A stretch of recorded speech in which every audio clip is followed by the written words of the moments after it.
Hello, you. My name's Jonti. And I'm Brandon, also known as B Squared, and this is This Week in Ink. Each week we'll be wading through the Inklands to bring you the news and the views on all things Lorcana. Normally, we would be streaming on a Monday, and we would have You Made Me Ink, and we would have Main Street Market Watch, but we're not doing any of those things. Nope.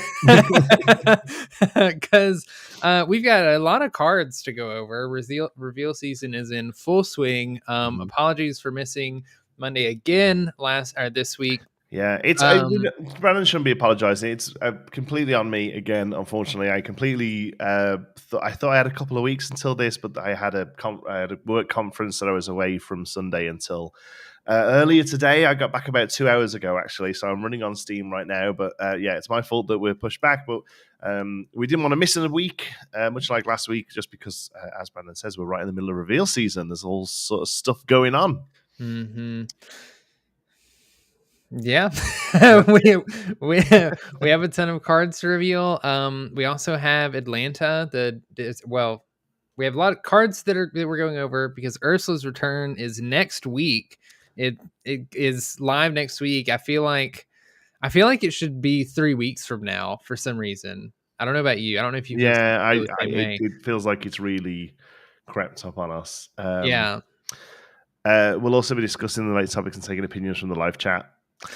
Hello live chat. Just like get that before we start, Yeah. so we get away with it. It feels crazy. I'll be honest with you. I got back. It wasn't far away. It was in the beautiful Niagara on the Lake, so it's only about a 2-hour drive. But I drove back today, and then I got to the store just to kind of check emails and stuff because I'd missed the Monday and most of the Tuesday, and I was like, oh man, I haven't even made tickets for our launch events yet for Lorcana. It was great, so I quickly knocked those out as well before I came home. It seems like it's really just sort of crept up on me. I feel like a lot of stuff is at the minute. I don't know if it's just Lorcana. Yeah. There was one of my staff that was in work today was mentioning her cosplay ready for Anime North, which is a big sort of geek convention here in Toronto in a couple of weeks. And I was like, oh wow, you got ages. And she's like, no, it's 2 weeks. It's the same day as Lorcana launch. Mm-hmm. I was just like, oh my god, why is everything in? Why do things happen? Yeah, I mean, it feels like the past month or two has been this way. I mean, chat, you guys can tell me. I don't know how much it is this way for you. I know for Jonti and I and anyone else that creates content around the game, like reveal season and leading up to a new set is super busy already because there's tons of information to talk about. There's tons of videos to make, cards to go over, etc. Just before that, we had set championships we were going over and we were practicing for and going to. And then immediately after Ursula's return, there's going to be the Atlanta Disney Lorcana Challenge that at least I'm preparing for, and even have some videos I'd like to get out for before that. I don't know if I actually will or not.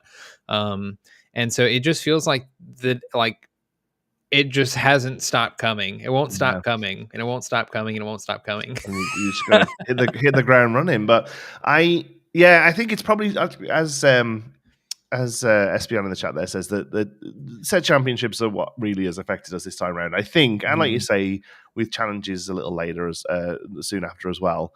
But yeah, I know a lot of us kind of really fell into set champs hard, preparing and getting ready for. I'll be honest with you, outside of This Week in Ink, I have struggled to make content on this channel recently. Because a lot of my Lorcana time, which you have to kind of sort of decompartmentalize your life, right, and everything that you're into or invested in.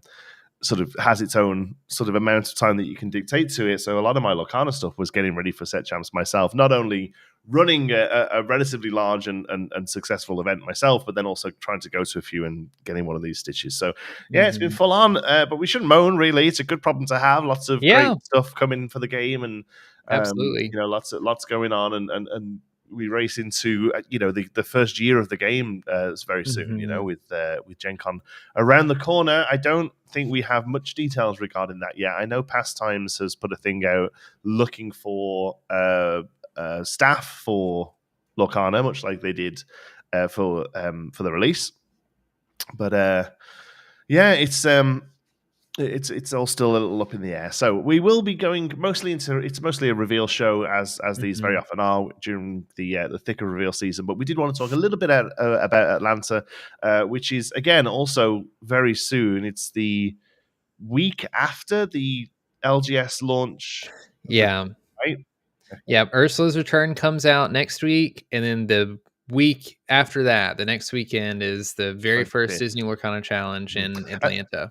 And also, I apologize. It's something that often irritated me when I lived in England, but now I understand why it happens. The world just sort of revolves around North America. It is also the same day as Lille, the French one as well. In fact, that one is technically the first one because due to time zones, they'll kick off a bit technically earlier. Yeah, that's a good point. Yeah, but we obviously being in North America, we are more focused on North America content. But yes, it is technically the first 2 set championships happening that weekend, with Atlanta being the very close second. But with that being said, yes, we know it's coming. There are still a lot of gaps right now, right? As far as the sort of knowledge of what to expect if you are attending it. I am not attending it, so it's not something I'm too concerned about, but you are, and obviously another 2,000 or so people are as well. So yeah, what are we lacking at the moment? Yeah, so there's been this was first announced at the Lorecast that happened. I mean, just after Into the Inklands was released. I feel like I don't remember exactly when the Lorecast was, or maybe it was about. No, it wouldn't have been midway through because that should have been Set Chance. I don't remember. A month or 2 ago. Yeah, when Lorecast was. It's not been long. Yeah. But it's when all of this is revealed. They gave a bunch of details about the Lorcana challenges also while announcing them, and I don't want to be dramatic. I'm going to say virtually everything's changed. That's probably not entirely true, but like there were a lot of details that were kind of left out that we were told to wait on. And then one of the first major changes was that there were only supposed to be, what was it, 512 originally, yeah, 5 and so that got expanded to over 2,000. I don't know if there are over 2,000 tickets that were actually bought or sold. I'm assuming that there were, but I could be wrong on that. It might be on the website. The tickets they went out in I think 3 waves. So yeah, I don't know whether we ever filled the full amount or if we'll know, or if we will know, I assume at some point, because we'll be able to see the data from the day, right? Right, but obviously a lot of stuff had to change when that happened. So a couple of things that we don't know about. I don't think we know how many rounds the tournament is going to be. I have it in my head that it was mentioned that it was going to be like 8 or 9 rounds originally. I don't know if I made that up from past TCGs. I had 9 Swiss rounds in my head for some reason. So so I don't know if that, I don't remember if that was mentioned on the Lorecast or not. But with quadrupling the number of people that are showing up, we're likely going to have more rounds. I don't think it was ever mentioned like how long the rounds were going to be. We didn't know if they were going to stay 50 minutes because the format's going to be different. It's going to be 2-game format. And speaking of that, 2-game format has supposedly changed. There was the article that came out where it mentioned that 2-game format changed the point system a little bit. I feel like it's about as official as it needs to be because it was an interview with Ravensburger employees, but there are a couple people that still seem to be asking for Ravensburger themselves to confirm it. I mean, that's fair for them to be cautious. I think at this point, though, you're right. It was an official interview. It was an interview with Ravensburger. And I feel like if it was incorrect, they would have said. Yeah, that's what makes me think it's probably fine. Yeah, I think so as well. So I'm personally not too concerned with that, but some of the community is worrying about that. Check-in for the tournament has been a weird thing. I don't think for Atlanta anything was crazy, but I know when the Chicago tickets went on sale, on the PPG website, which is the company that's essentially hosting the tournaments that Ravensburger is working with, they mentioned that there would be mandatory check-in the day before on Friday, and it was going to end at like 8 o'clock or something. And that obviously messed with a lot of people's travel plans because some people don't leave till after they get off work and they get there much later than 8 o'clock. And so it's kind of up in the air on like when check-in is. Now the website's been updated and there's going to be check-in before There'll be check-in on Friday from 5 to 8 p.m. and you'll get a free promo if you go check in at that time. And there's still an opportunity to check in Saturday morning. I think there's only an hour window, and they're heavily suggesting and asking that you check in Friday before if you can. Yeah, and but they the changed mention that. of a promo? You get there's an extra promo if you do it the night before or something. Yeah, so if you go on that Friday and you check in, then you get the set promo. I think it's gonna be like the Flotsam and Jetsam. Right, the one for the you would get at other events as well. Yeah, that's what I'm led to believe. Yeah, We don't know that's where the cool though. location. Yeah, I think it's great. I think it's awesome. Great incentive for people to check in early, make sure everybody's there. It helps PPG so they're not having to get everybody checked in the morning of. Hopefully everything can start on time. Yeah, like Googly says, check it on Friday if you can. I'm unfortunately not landing until after 8 o'clock on Friday. So who knows if I'll be able to check in a little bit later, if I'll have to wake up extra early Saturday. But if you can check in on Friday, go check in on Friday. You'll get a promo for it. I like that idea. It's a great incentive. I don't think we know where we're checking in yet, which is kind of an issue. I mean, we have some time, but it would be nice to know, like, where at the venue we're expected to check in. I don't even know if we know what we'll need to check in, other than maybe I don't know. This is my first like major tournament outside of Miami, and I remember and it's like check in there. I think I don't think deck lists were submitted online. I think we just showed up with an ID and maybe like our ticket or something. So I'm sure that's all you're going to need, but more details on that would be kind of nice.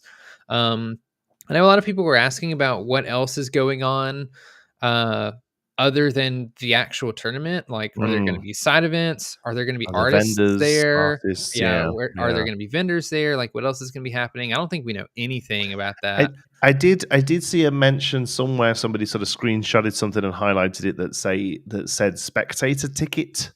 Yeah, but no way to purchase one or get one. It just said if you have a spectator ticket. ... And, I think I've seen that since like we were able to register for tickets for the actual tournament, and I haven't heard or seen anything about spectator badges or like what that even looks like, what the spectating area is going to be like, who can get spectator badges, do they cost anything, like I don't know any information on that. As I mentioned, the tournament got much bigger. And I believe Rochelle and Ravensburger have said that since it's gotten bigger, the prizing and the top cut would also expand, which makes sense. But we don't have any information on like how much it's expanded. So I should have done my due diligence, but a friend of mine who's going to Chicago said that the prizing wasn't changing for Chicago. But I didn't really have. I was at this thing all day, and I didn't really have time to say we'll prove it, kind of thing. But I'm hoping. Yeah, and Googly said here. So Googly, for those that don't know, is going to be a floor judge at these events, or at least this first one. So he's maybe a little bit more in the loop than us, but we should be able to go over this stuff next show. I hope so. It wasn't something I wanted to linger on really, and it's I don't really love starting the show off with some negative issues, but it again it just kind of seems to be, unfortunately, a story we're getting very used to at the moment, which is all of this kind of seems a little bit last minute, and it's all sort of coming. Yeah, I don't know, a little reactionary and stuff changing due to feedback, and then more people getting annoyed because of the changes, and it's tricky. March 20th was Lorecast, by the way, for anyone who's wondering. So okay. And I'll be honest, the only reason I even bothered to bring it up is because I feel like as this show, we try to reflect what the community's, like 100%, saying and doing. So yeah, because I agree. I don't want to spend the whole time lingering on things that might not be right. We're very excited about the new set coming out, but wanted to touch on this before we moved into the rest of that. But before we do, have something else that's a little negative, unfortunately. And that is the topic of allocations of set 4 for LGS stores. So at this point, all your stores should have a good idea of what they're getting as far as sort of booster boxes go. But I feel, at least here in Canada, and a few people I've spoke to from North America, it still seems to be a little bit up in the air about everything else. I still have absolutely no idea if I'm getting any accessories for set 4. I didn't see a playmat for set 3, a single one. Oh, really? Yep. Never saw one in the store. Never had a single playmat come in. Hoping that was just an anomaly, a blip. I could probably quite easily have a couple of dozen of the Big Tink playmats set 4. I feel like I'm probably going to get 2. They just very, very, very much seem to struggle to increase allocation on those, unfortunately. Booster boxes, for the most part, are relatively healthy for us and other stores I've spoken to, although they are a little lower than the initial release of booster boxes for set 3. But the number is still healthy. I've still been able to sell a lot of boxes to players at a good price, and I've still got some for packs on the day and for other, drafts and sealed. For the first time this time, we're running sealed events to launch the set with, which I'm very excited about. Oh, that's really fun. So far we've been doing starter deck tournaments, which we are still doing on our Saturday regular play for the casual newer players. But for those more sort of experienced players, the more entrenched players, we're offering on the Friday night and on the Saturday a sealed event. So 6 packs and you build a deck out. So excited to be able to do that. That looks like it's going to be a lot of fun. If you are hoping to get a Lumineers quest from your LGS, don't hold your breath. From every single LGS I spoke to across the world, I've spoken to a few stores in the UK, I've spoken to a few stores in North America, and I've spoken to quite a few stores this last few days in Canada. The hobby store allocation on those is awful, absolutely really bad. Yeah, we were originally getting 4, and I have kicked and screamed and got that number to 6. I wanted 48 of them. Because I think they're going to be a really great product. I could sell one to pretty much everyone who comes in to play Lorcana every week. Now, I do think that that they are it's going to be a product that is more focused to a wider net. I think they're going to be it's a good product to sell to new players, to families, that kind of thing.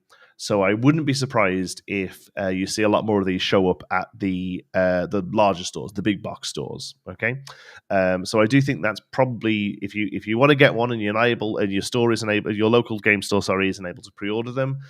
Here in Canada, I feel like your best chance is going to be Toys R Us. In the States, I know what's the store that has the most for you guys?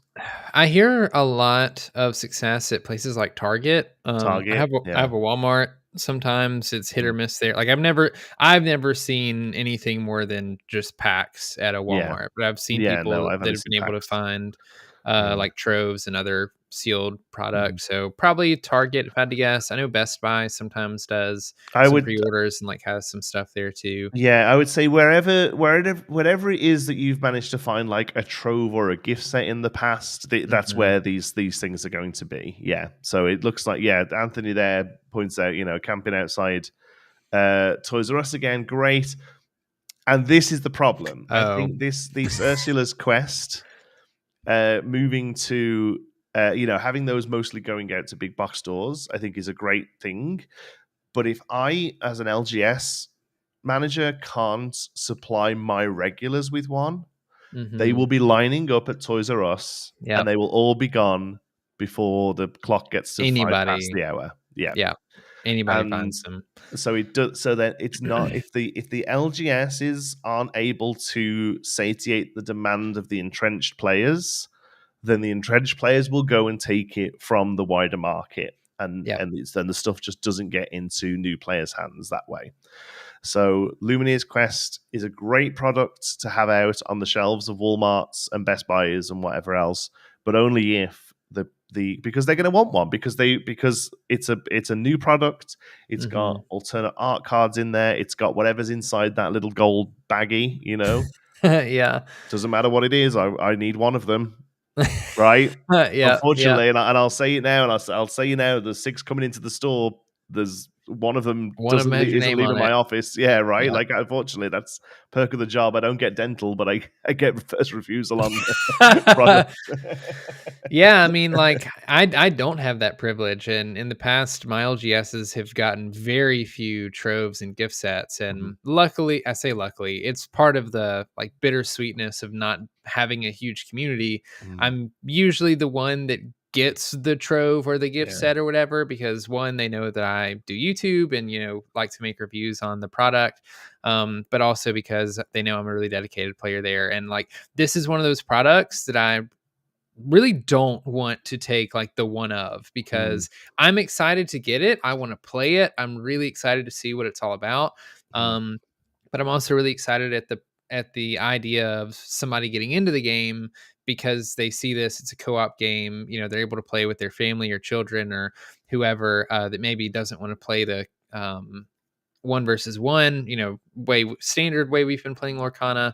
But I'd love to make a video on it, and I'd love to make a video of playing through it and showcase it to the world, especially if nobody's going to have access to it for 2 weeks. And but so, but also, it isn't great, is it, that you, as an entrenched player, feel guilty for taking that product. That product is as much for you as it is for anybody else, right? Sure, I just think it's a great product for new players, but it's also going to be a fun way to play the game that you've been enjoying for the last year.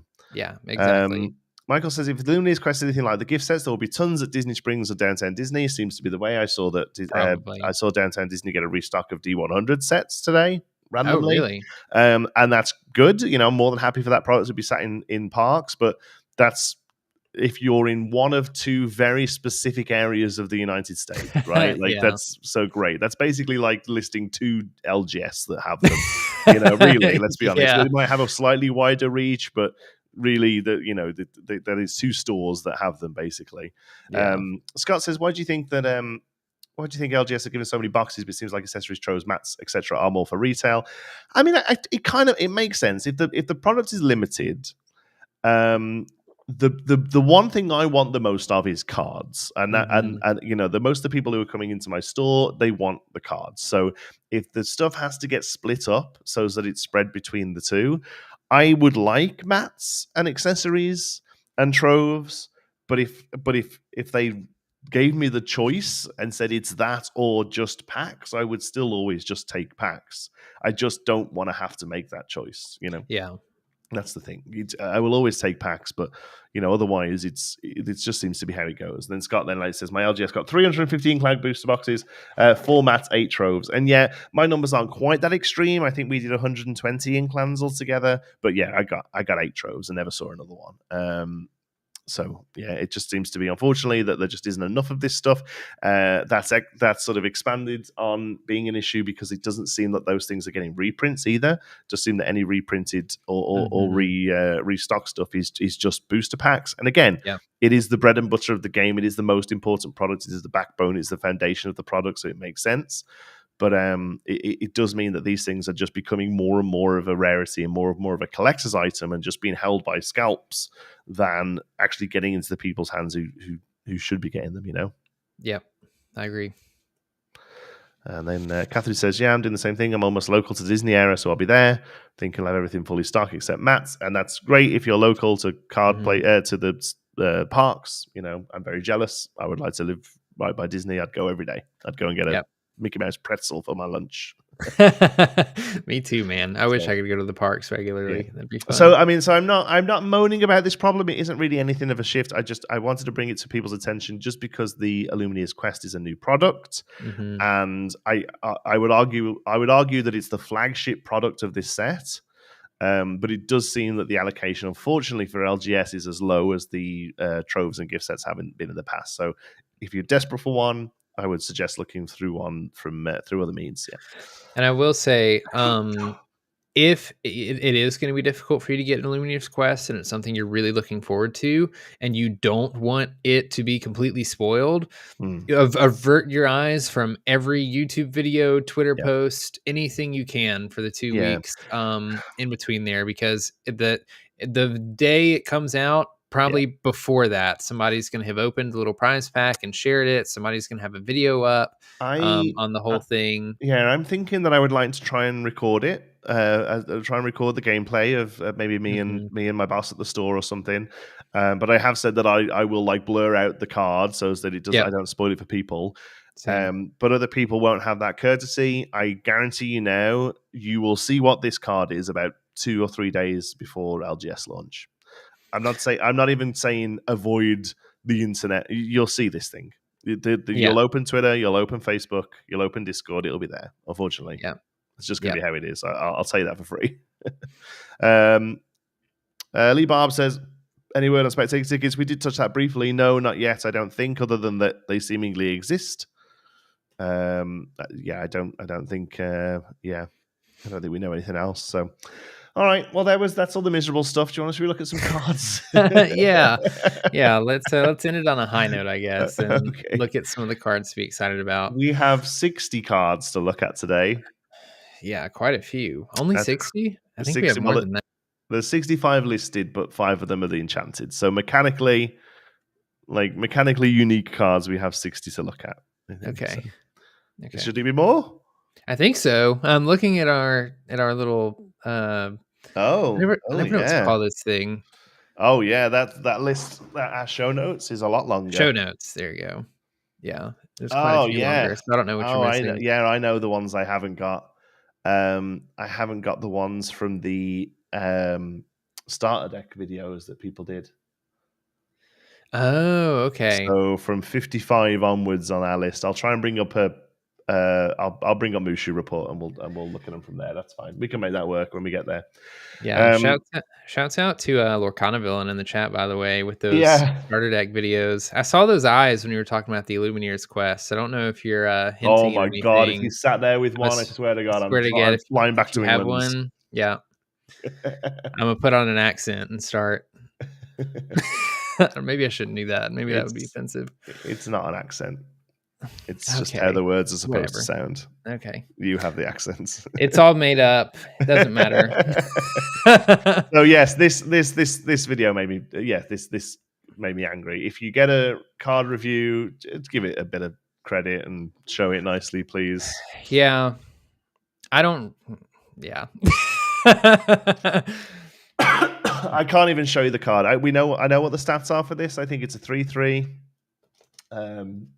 Yeah, it's like, I think it's an Inkable 3, cost 3/3 with 1 lore. It's basically the small version of the card we revealed last week. Yeah. I think it's when played, you get to remove a damage counter from something and add it to an opposing character of your choice. Yes. Just 1 damage counter. When you play, you can move a damage. So not particularly impressive card, although it is the shift target of the larger one and is doing a similar ability. So if that moving damage around does become an archetype, you say the willpower is unknown. I don't think the willpower is unknown. I think through the video we saw the whole of this, but the video came down, so we haven't got a record of it. But in the video of this, the card, he showed the whole thing off. It's a 3/3 with 1 lore.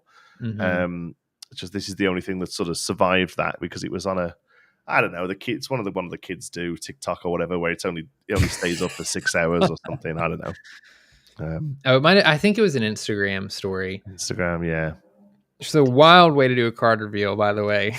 Putting that out there. It was his phone filming his screen like that. Yeah. All right, there you go. That's that anyway. Cool. Next.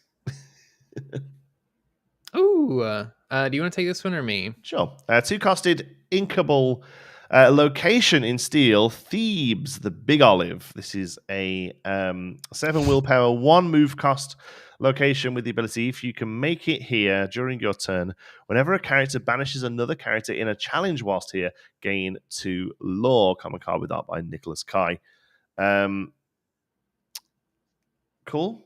I guess, I don't know. It's more challenge matters stuff, and I really, really want it to work. But I don't know if it's going to until I try and play it. I think just need to see if it's actually viable now. It's got a lot of support this set. in both ruby and steel and amethyst to an extent. So I don't really know what the two colors are. I think I feel like it wants to be ruby steel personally, but amethyst does a lot of stuff that turns things sideways.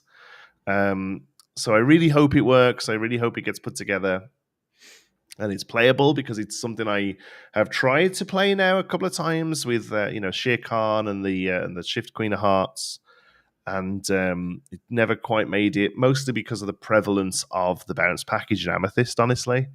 It just meant that they never turned anything sideways. I just never got to hit anything. Yeah, it's especially difficult when you aren't forcing your opponent to exert, and especially if you're facing an opponent that is bouncing all of their stuff, also to keep it from being exerted. Or so, yeah, I think this one's interesting, especially because we already have Snuggly Duckling, which was a little bit of a meme last show because people kept bringing it up, but it's like the middle of Snuggly Duckling. Yeah, because I think I wasn't Snuggly. Like if you challenge with a 3-cost character, gain 1 lore. If it's a 6 strength character, 3 strength character, you gain 1 lore. If it's a 6 strength character, gain 3 lore. Yeah, and this is when you challenge and banish, you gain 2 lore. So we're really going in on the location challenging while here gain lore tactic, which is interesting. Yeah. I love the sub name in this card. I don't know if this is part of the movie, and I just didn't remember that they called Thieves the Big Olive. The Big Olive. I think it's said in the movie. Yeah. But I think that's really funny. There's one other sub name that we'll get to that I just absolutely love from the reveals. But I think this is there's the big scar that can hit a couple of things, which is pretty good. I just need to see more sort of support for either turning things sideways or being able to hit readied stuff, which we are seeing in Steel. And there's a hero we're going to take a look, a hero card in a moment that we're going to take a look at that lets you do that. And as people are saying, the Super Goofy that we saw a long time ago now, I still feel he's one of the stronger Ruby cards of this set. Actually, I agree. He's probably just going to see play in general, but could also be a key part in this kind of archetype. Hopefully, yeah. The problem is the locations, I feel, could be quite a good way of getting your opponent's turn stuff sideways. If you've got a location that's down, that's just generating value, they're going to have to swing into it. But this doesn't need to be swung into. And if anything, this stops them wanting to turn sideways. And that I feel is a bit of a numbo. Now, what the fix to that is, I don't know, because I feel if this gained passive lore as well, it would just be broken. Really strong. Like, So I don't know what the answer is. Maybe just something with passive lore that lets you draw cards or something when stuff's here that challenges, and then the value is, do I get rid of it and let him, or I don't know. But yeah, locations without passive lore gain, I struggle to get excited about them in set 3, and I'm struggling to get too excited about them in set 4, to be honest. Yeah, the only thing I can think of is John Silver. If you plop a John Silver down on a bunch of these, then you kind of force to do something. Getting bigger and bigger while you let him. Yeah. But anyway, moving on, we have Ariel's Grotto, a secret place, Inkable 2-cost Sapphire card with a move cost of 2, 7 willpower. The ability Treasure Trove. While you have 3 or more items in play, this location gets +2 lore. I don't think this is a good location card. No, I'm not too excited about this, unfortunately, either. The art, it really interests me in this.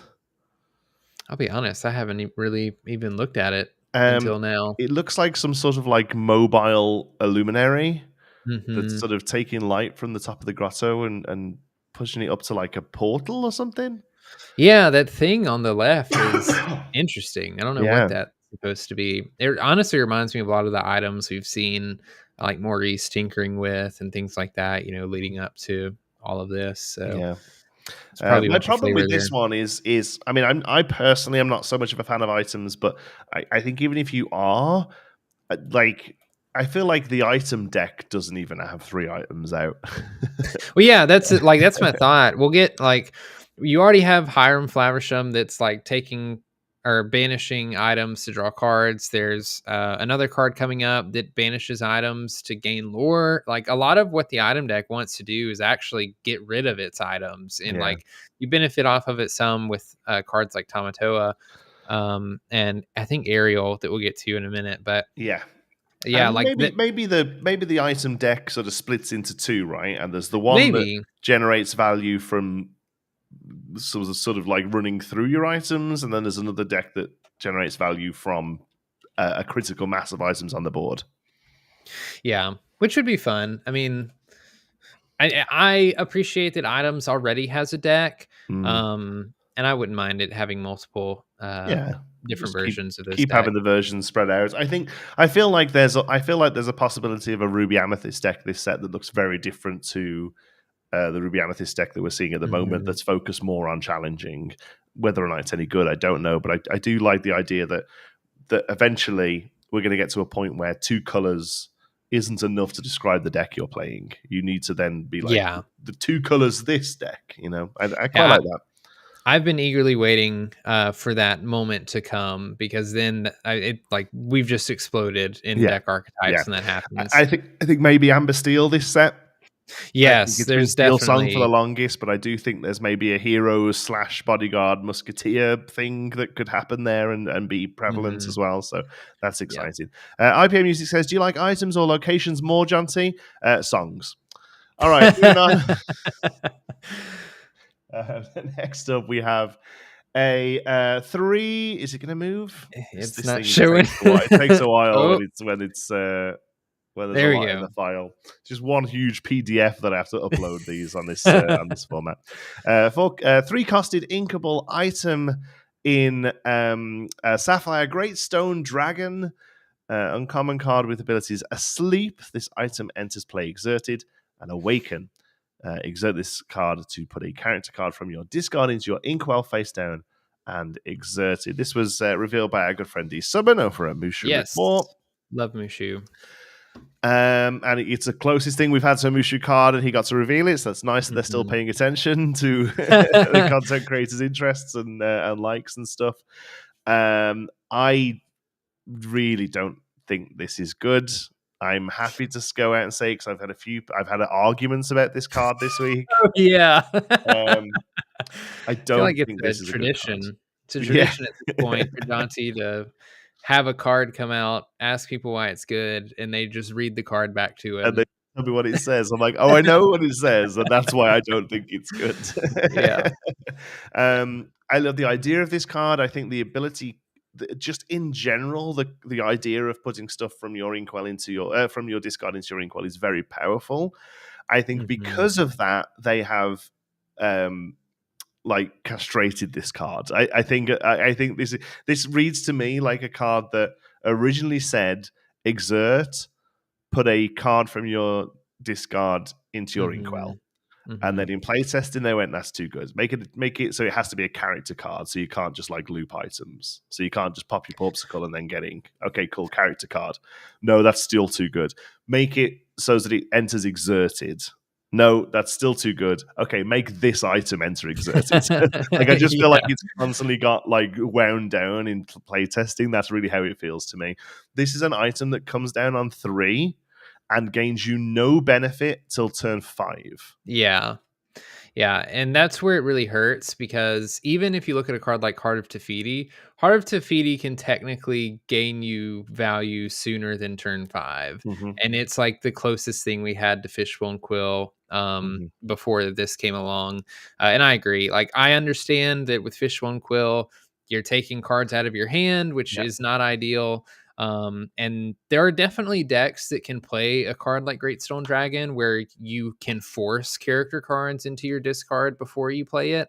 But yeah, this item entering exerted is the thing that kind of kills it for me, because by the time you're able to finally use it and actually start ramping with it, might be helpful, but you're likely looking to ramp earlier than that anyway. And so if you're also trying to ramp before turn 3, then you're not doing a whole lot. And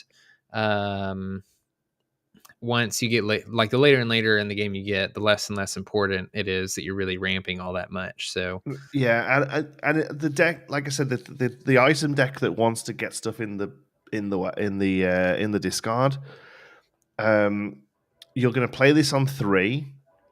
You're going to already have to have an item on the board so as that turn 4 Haram's got something to pop, because you don't want to pop this on 4.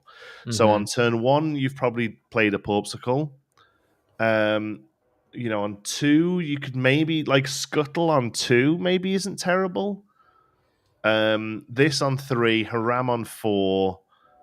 I just don't feel like it's a very impactful early game. I think I've got 8 lore out of my Cursed Merfolk before you've done anything. Exactly. Exactly. I really think it's just a very, very slow card in a slow start at the moment. Yeah. Mm-hmm. But maybe I'm wrong. I'm not. Jonti is sometimes right. Let's not forget. Next, we have a card revealed by our also more lovely friends at Live Laugh Lorcana, Katie and Becky. Pegasus, Cloud Racer, an Inkable 5-cost card, an Emerald with 3 strength, 3 willpower, and 2 lore. Floodborn ally, shift 3 with evasive and the ability hop on. When you play this character, if you use shift to play him, your characters gain evasive until the start of your turn. I don't hate this card. I love this card. I don't think it's like as good as some people might think it is. But I definitely see an Emerald line where it's like Pegasus on 1 or Cursed Merfolk on 1, Pegasus and Cursed Merfolk on 2, shift Pegasus on 3, and now all your stuff has evasive and you've got 12 lore. Like, that's so good. Like, there's definitely aggro Emerald lines that love this. I think past that, the card gets a lot worse. Like later in the game, this card, it's not. You don't want this lady. You don't want to be putting this down on 5 and saying go. No. But I think I'm a Emerald Amethyst absolute proponent. Love the deck. Been playing it for a long time and really got into it in set 3. If you are playing Pascals and then the evasive Tinks, I think you can quite happily swap both of those out for the 2 Emerald Pegasus from this set, and you just have a better deck. Yeah, I think, I agree. Yeah. Yes, you really need to shift this guy, and whether it's worth going up to the 4, because I was running 2 Pascals, whether it's worth going up to 4 of the 1-drop Pegasus.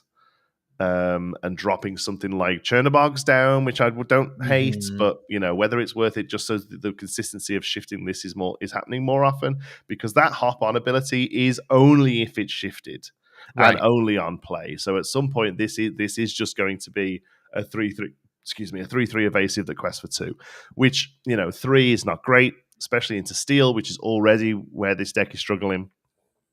So. Yeah. Did Ray quest for 2 or for 3? I feel like Ray quested for 3. Ray quested for 3. Okay. Yes. Okay. And again, doesn't see a ton of play in that deck, but can be peppered in. At the moment, that's where I think that deck really has room to be different, and not necessarily grow, but have some variation in it. Is that sort of the 4 and 5, the end game of that deck? Basically, your 1, 2, 3 is your Merfolk, Ursula all day long, right? Turn 4 is Ursula singing something twice, and a rabbit or a goat. Like that's set in stone. After that, I think there's some variation and some options now. And I definitely think this is one I want to try. The fact that it's uncommon is fantastic. I'm going to have no problem finding 4 of these to test it out. I'm not going to hate having spent lots of money on it and it not working. Like another Emeralds card that we're going to look at in a moment that might be the end of this deck. So yeah, I'm super happy with this card. I think it's great. I agree. All right, next up. We have a 2-costed Inkable 1/3 for 1 lore, Scuttle, Expert on Humans, a Storyborn ally with Let Me See. When you play this character, look at the top 4 cards of your deck. You may reveal an item card and put it into your hand, and then put the rest on the bottom of your deck in any order. So one of 2 reveals from the Forbidden Mountain. They did a great job really going into some depth on these cards and whether or not they'll see play and where they fit. They've got a very good analytical mind when it comes to card evaluation.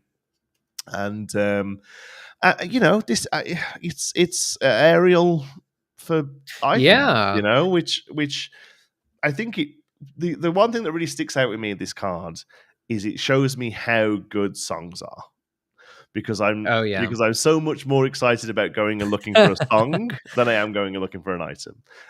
But I still think this is very playable on 2, honestly, especially if we do find item decks that really increase the number of items. Because at the moment, item decks, it's still kind of Sapphire good stuff that's fleshed out with items. But if we do see a deck like with the Ariel we're going to look at in a moment, with the with that Grotto with Tamatoa, where the item number increases to the point where it's sort of like a third of the deck, I think this quite happily sits as a solid 2-drop. I mean, what's your 2-drop in items at the minute? Oof, it kind of depends on the build. A lot of people have been playing like 1 jump ahead just for the ramp purposes. For the ramp, if it's a bit, ramp leaning in that direction. Queen of Hearts is another one, just for a little bit of early game, like to stop some of those aggro emerald decks or just hyper aggro decks in general. Other than that, though, I'd have to relook at a deck list because I don't really play Ruby Sapphire that much, and I know that they have a pretty slow early game. Yeah, which is why I don't think this is terrible. I think what I know, even in decks I don't play, I'll very often see a card reveal and instantly think to myself, well, yeah, but do I play this instead of whatever the 4-drop is that everyone plays in a deck, And when I saw this, I immediately was like, I can't think of what the 2-drop in items is. So that means this could probably see play in my head. Yeah, I think so. I think in something like Ruby Sapphire, I think this could absolutely see play. We're getting a lot of good items this set. There's quite a few that are really cheap, that have pretty strong abilities, I think, and just really fit that scope of like a Tamatoa deck or something where you just want to put out a bunch of items and play Hiram and draw cards and do all that good stuff. And I think Scuttle absolutely fits into that deck. In something like a Sapphire Steel deck, I know they're playing like Smees on 2 sometimes, and I think most of the time you're probably playing Smee over this unless you're really looking for like a Fishbone Quill. But even then, it's a little tricky because if you're against an Amber deck and they're playing Bare Necessities, you don't really want to give away the fact that you just drew a Fishbone Quill that they can snipe from your hand. That's not great. Yeah, if you play this on 2 against Amber and basically say, here you go. Look. And so that's part of why, like you mentioned how good songs are, that's part of why I really like songs and why I think Ariel's really good, because a lot of times you're playing Ariel to find a song to play like that turn. So using Ariel to find a song that the Cinderella that's already on the board can sing. Right. And I think Scuttle still does that, like especially later in the game, if you need a popsicle to draw a card, or if you need some of the other items that we'll see that can give something rush, or can like do other really cool stuff. I think or even like a lucky dime, like if you're really late into the game, just find your lucky dime to finish the game. I think Scuttle digging 4 is just good, right? Like just getting 4 looks is really good. So I think this is pretty solid. A solid uncommon, I think. I do too. Awesome. And then the other one the Forbidden Mountain Gang got to show off was this. Medallion Waits, Inkable 2-cost Ruby item with Discipline and Strength as the ability. You can exert the item and pay 2 ink, and then chosen character gets +2 Strength this turn. Whenever they challenge another character this turn, you may draw a card. I don't hate this.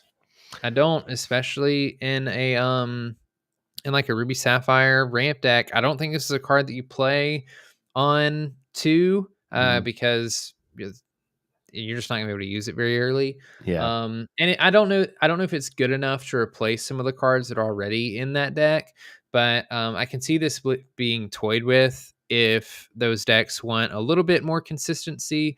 I don't know if it's any better than something like How Far I'll Go or Develop Your Brain that's already being played to like find cards. Probably not. So the more I talk about this card, the less good it gets. But I'm not super hot on it, to be honest with you. I just anything like this where it's just it's 2 and then another 2 and then you're still going to be able to hit something, and the best outcome is it's a scar and you get 2 off it, or I don't know. I don't think it's superb.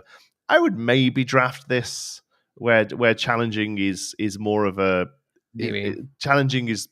Have we seen any removal in this set? like outside I of was thinking challenging. about that today. I need to look at the card pool because I'll definitely participate in a draft or two. Yeah. I don't know. I don't know that we've seen any. I I don't think there's mean, anything that's like Mob Song. right. Good luck playing that So in I think draft. this is going to be a very sidewaysy set in much the same way that set 3 was, right? There's very little removal in that. Brawl, Brawl is due 2, 3 costed due 2 to something. Or no, Brawl is No, Brawl is sorry, banish something Killer with 2 banishes strength. 2 strength thing, yeah.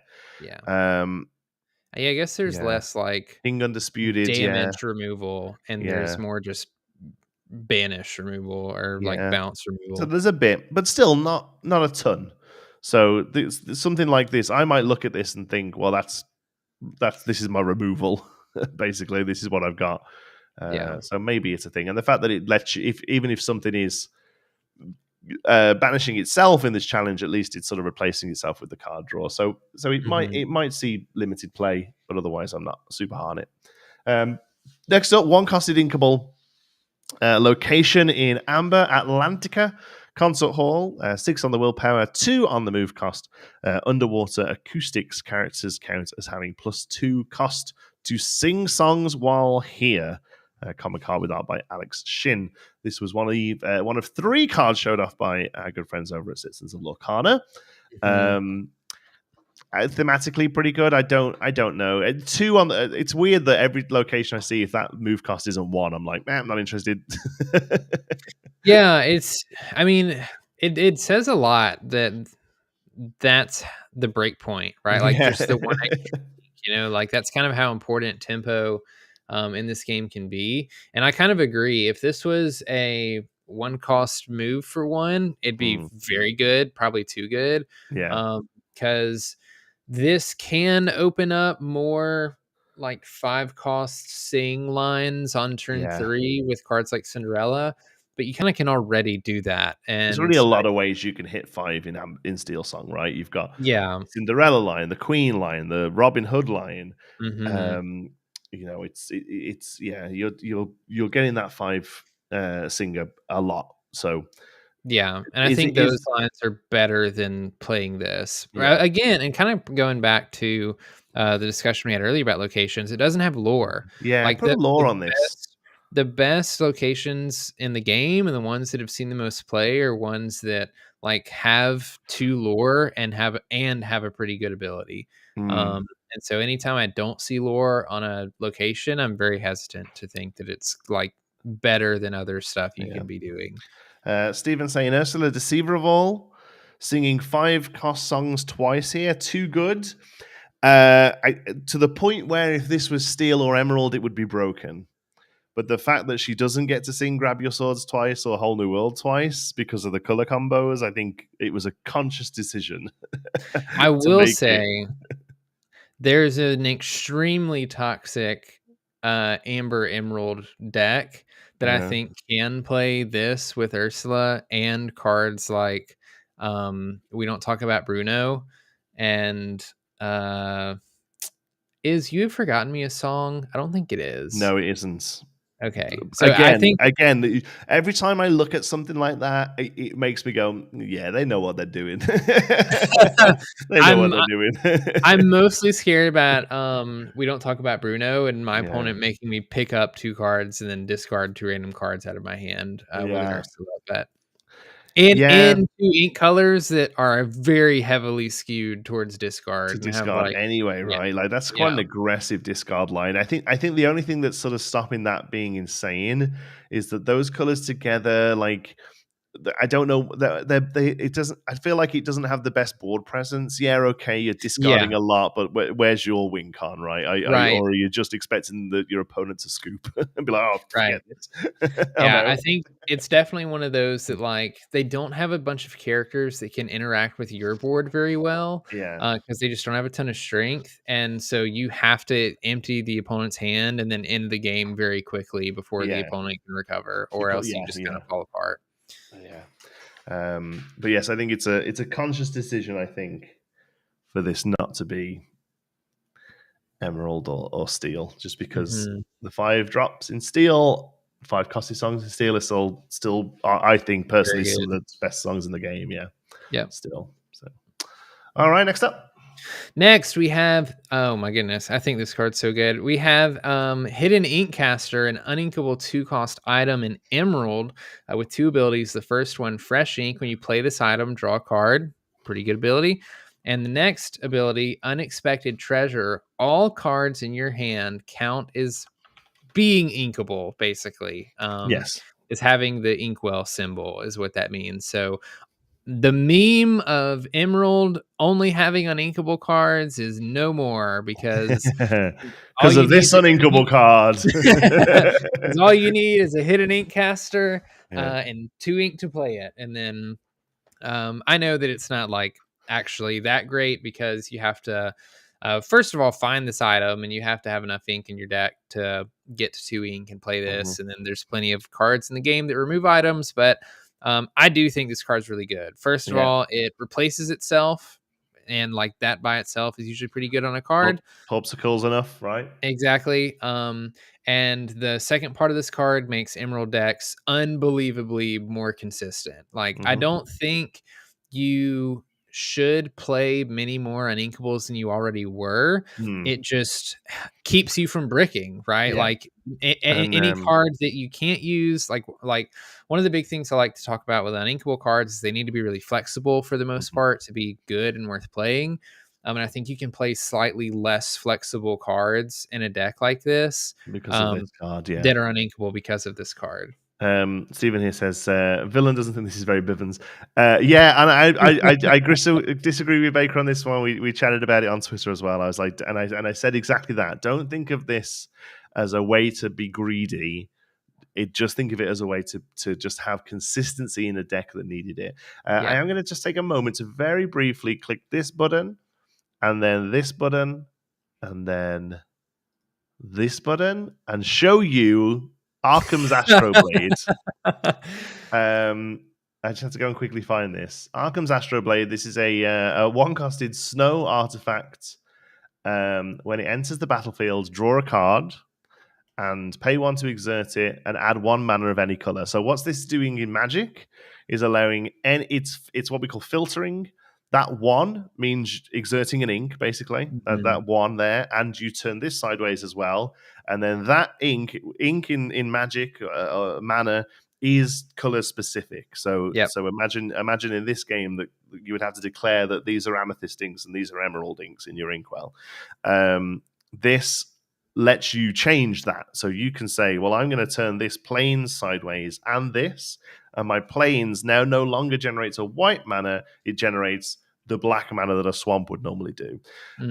I think this is a pretty close approximation to what the Hidden Inkcaster does. It's a cheap item, it replaces itself, and it allows you to generate resource in a way that you wouldn't normally be able to within the confines of the game. This card is banned in almost every Magic format. This unassuming little item that comes down, replaces itself, and lets you just be a little bit greedy is banned in almost every version of Magic. The second I saw Hidden Inkcaster and read through it, I was like, what's that snow thing that's banned? And I had to go and find it. So that's all I'm saying now.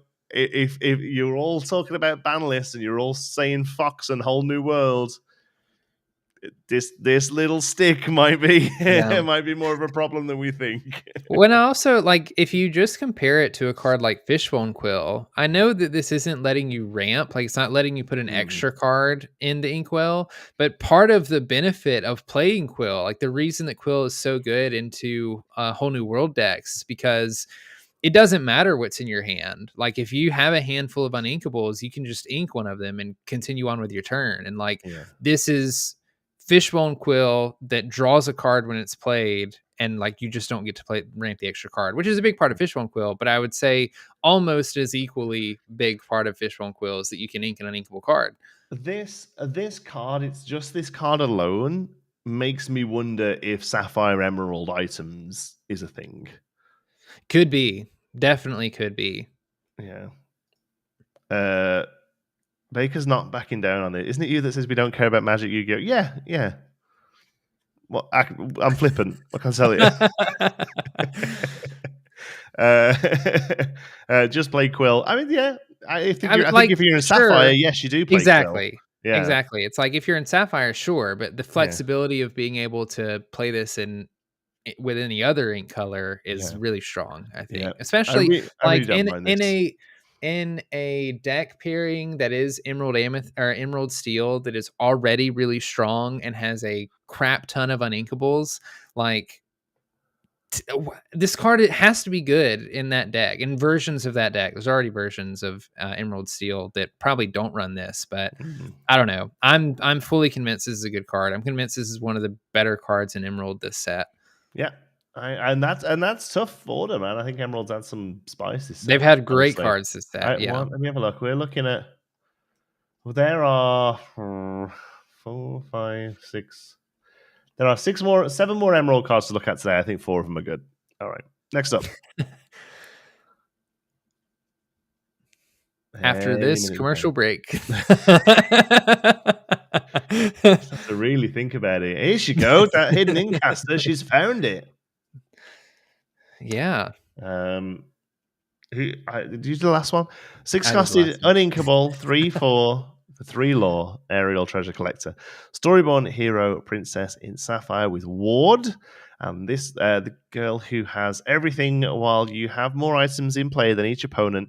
This character gets 2 lore. This was the 3rd reveal from Citizens of Lorcana. It's uninkable. It's uninkable. And we have to remember that. This very rarely won't quest for 5. That's what I'm gonna say that right now. I think if you get this down, it quests for 5. How many items? Well, you have more. Oh, just more items in play. Yeah. Do you know how many more items are if you're playing against me? 1 all the time. One item is more items than I'm ever having in play. Yeah. Yeah, because I mean, like most other inks, like if you're not already playing Sapphire, you're not playing items hardly at all. Really? Maybe you get the occasional lantern or flute in Amber. Like in Steel Song, yeah, you're playing a couple flutes out, so maybe you have a bunch of flutes out. But yeah, I think this card fights with Belle Strange but Special a little bit. And I think there will be times where one is better than the other. The thing that makes this card to me is Ward, because the biggest problem that Belle Strange but Special has is that she gets sniped the moment that she's put on the board, if she can be. And like, I immediately saw this card. I looked at its strength. I saw it had 3 strength, and I was like, crap. Yeah, I mean, it's still Medusas and could Tremaines as well, you know. Like, but it doesn't Medusa because it has Ward. It's like it's safe from Medusa. Okay. It can be hit by Tremaine, sure, Tremaine but you can. Yeah, but you can play around that pretty easily. Yeah, this is a great card. That's what I'm saying. It's expensive. It's uninkable, but like you're playing Fishbone Quill in a Sapphire deck already. You can ink it if you need to. It's a lot of times going to have 5 lore, even if it doesn't. 3 lore is still a lot of lore. Yeah. This is a pretty good finisher. The question, like, is it better than Gaston? Espion just read my mind. I don't know. So. Some people think Gaston's a bad card. Savage thinks I've never Gaston's hugely rated him. I think Gaston is seen play because there's not much else in the slot. I think this completely replaces Gaston without a question. I think if you're like, people are already moving off Gaston, playing other filter cards basically. So I can definitely see replacing this with Gaston. The other thing about Belle is Belle does help you ramp a little bit if you like want a little bit more consistency in that. But again, there's other cards you can play with that too. Like I can absolutely see a meta or a time where Ariel Treasure Collector gets played. Like it just seems like a good card in Sapphire that benefits from all the stuff that Sapphire wants to do and is protected from all the stuff that would make this card bad. Yeah. A few other sprinkled around, but not many outside of Sapphire. I think you're right, Elliot. I will say this now. I think this is a great card for Sapphire. I think it replaces Gaston. I think it's going to see a ton of play. And I say that as someone who has never played Sapphire. So I know what I'm talking about. No, I think it's great. I think it's an awesome card. Yeah. All right, next up. Ooh, okay. This is Hades. I have to find hold on. I think this is Hades Foul Player. Spiel. Yeah, Spiel is game or something, isn't it? Yeah. Foul player, yeah. So this is an Inkable 4-cost legendary card in Emerald. He has 3 strength, 3 willpower, 1 lore. I can't read whatever this is, but it essentially says exert Hades, banish a character in play, and you can play of yours, and you can play a character from your hand with the same name for free. Mm-hmm. So it's kind of like shift, except the card doesn't have to shift. Like I can have a small, I don't know, Mickey Mouse on board, and I can have a really expensive Mickey Mouse in hand, and I can use this Hades to banish the small Mickey Mouse after I've quested with it or whatever, and then play the big Mickey Mouse for free and not have to pay anything for it, which inherently is a really strong ability. The issue I have with this is it does die to Medusa, it dies to Smash, it dies to lots of removal. It doesn't do anything the turn that it's played. It only has 1 lore. It's inkable. Yeah. That's good. But I think this might be a little too, I don't know. I feel like this is a little too slow to be as good as people might think it is. I've gone on and off him all week, honestly. I was really into him when I first saw him, then I actually started looking at what, right now, what is it you're even going to use him for? The only thing I say is he does die to Medusa. Chances are, unless they're ramping, if they're maybe Ruby Sapphire, unless they're ramping, you probably get to turn this sideways before it dies to Medusa. Because you're going to turn this sideways on 5. On 4. Yeah, so if you're playing this on curve, so the floor, so I think the ceiling is relatively high on this one. The only things really at the moment I think you're going to want to hit, there's some nice Simbas, there's some big Simbas, but they're not amazing. And the 7-costed Simbas, coming them down on 5, I don't think it's incredibly impactful. I do quite like the idea of running this in Emerald Amethyst and using it to get the big Ursula out. But that big Ursula does also die to Medusa, and she's a 2/8. So, even the other big Ursula in Amethyst that we're getting this set dies to Medusa. But also she's Floodborn, so you can cut out the middleman with this guy, and just shift her on 5. But so I don't hate that, and I do, Dice to Medusa is the new Dice to Maui, but it is something you have to be aware of. It's a very played card. It's there. It's there a lot. So I am and R about this one, and like I said, I was joking before about the fact that Pegasus is an uncommon, so I don't mind grabbing 4 of him to try him. I'll be a little annoyed if I spend a lot of money on 4 of these and they don't end up seeing any play, because it's a lovely looking card, one of my favorite arts in the set. Love the idea of the ability. It's one of those ones, much like Mickey Mouse Trumpeter, that doesn't really see any play right now and maybe won't. But it's one of those cards that you're just always going to have to keep in the back of your mind whenever they show new cards in the future. Every time the second they show a 2-drop Ruby or Emerald Maleficent, meaning you can get Monstrous Dragon out on 5, you're instantly going to start looking at never this, mind. Never mind, because you have to have it in Ruby or Emerald. There isn't one at the moment. All the Maleficents are either Ruby or Amethyst. They're all Amethyst. They're all Amethyst from Dragon, yes, or Sapphire. Sapphire. Oh yeah. There's a couple. There's a vanilla and a that's right. Yeah, Amethyst, anyway, Sapphire, and the one Ruby. But yes, the second. Yeah. So it's one of those things where I'm just always going to have to. You're always going to have to think about this whenever they show either huge cards or small cards, where it's just one of them ones that you're always gonna. I think it's worth, if the price is right on these, I think this is one of those ones that it's worth getting 4 of and just holding on. Yeah, and like it's kind of like you said, I go back and forth on this card because a card dies to removal doesn't make it bad, right? Like Sad Beast is a great card. I haven't checked its price in a long time, but I expect it's still $40 or more. And it dies to all of the things. It dies to Zeus and Medusa, or banishes to all of those. And it's still a great card. And so like maybe Hades is just still that good that if you can play him and the one time he does stick, you win the game. But I don't know that he's that good. People keep saying in chat Tamatoa on turn 5. Yeah, that's good. Maybe it's game winning. But I also think there's outs to that, primarily in Ruby, though. So maybe that's not terrible. But then you're stuck in Emerald Sapphire. And Sapphire has some ways to control the board and get rid of it, but you're also having to play a bunch of items if you're doing the Tamatoa thing. So like you have to do a lot just to make that worth your while. Outside of just getting a 5/8 out on turn 5, right? Yeah. So we're saying that you can use this to pop itself to put the blue one out. No, it does have to be another character, unfortunately. So you can't use this to exert and banish to play the big Hades. Andoran there. Andoran is another. Yeah. Didn't do much German, but no tiny bits. It's via bitte danke. All right. Too tight.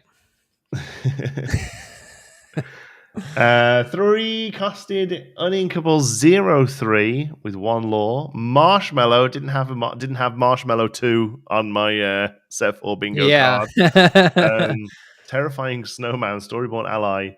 How would you say that word in brown? What word? The ability. Behemoth. This character gets +1 strength for each card in your hand. I don't know. Okay, so you were just asking. Every time I go to say it, my head says Behemoth. And I don't know whether if that's like an I don't think that's English right. No, I don't. Yeah. Anyway, yeah, a little version of the Jafar that sees no play, right? Yeah, and it's an uninkable 3 cost. Play Fox. Yeah. Cool. Let's go going. We're on number 12 of 60 odd. Let's go. yeah. It comes down to that. Next. Go ahead. Oh, this is a good one. You love Italian. Next is Bosses on a Roll, I think. No. No, it's not what this is. Poor Unfortunate Souls. Poor Unfortunate Souls, sorry. Same song, right? I don't know what this does. What does this do? Right. Return a character, item, or location with cost 2 or less to their player's hand. Isn't it Befuddle? It's a better Befuddle. It's an item. No, it's better than Befuddle. Befuddle is 2 cost character, but Befuddle costs 1, but it's not singable. Or item. No. Oh yes. Yeah, it's not singable. But this is character or location that costs 2 or less, and it's singable. Item. Oh, all 3. This is anything that costs this isn't bad. Okay, this isn't bad. I mean, Befuddle's not seeing too much play, and I think where it is seeing play, it's being played on 2 and also playing a 1 cost next to it. Yeah. So I wonder if like the extra cost of the card is enough to matter. Yeah. You know? Is this okay being sung on 3? Yeah. Yeah. Being sung on 3. Sang twice by Ursula, maybe. Yeah. It kind of depends on what it is, right? I don't know. I feel like I don't mind this in the mirror. You know? No, I mean that's where I see Befuddle used the most is specifically against Amethyst decks, and it's like they play a 1 cost, they play Snake, then you bounce the Snake back to their hand, and it's like now what? You win the game after that. Like it's a huge tempo swing. Yeah. Yeah, I don't mind this. And the fact that it's inkable and singable. Yeah, it's not one to write home about, but I do think this can see some play. Honestly, I think it's a pretty solid. I agree. Yeah, pretty mid. All right, next up. Next we have Raya, Guardiana, Delia, Jimadrago. Oh my word! I didn't realize you speak the lingo. I don't know what this one does either, dude. I need to pull up. We must join forces when you play this character. Ready chosen character of yours if they're at a location and they can't quest. If at location. This doesn't sound good. When you play this character, a ready chosen character of yours at a location. I don't think this is good. Locations aren't great unless they're already really strong. Even cards like Queen Castle have difficulty getting characters to them.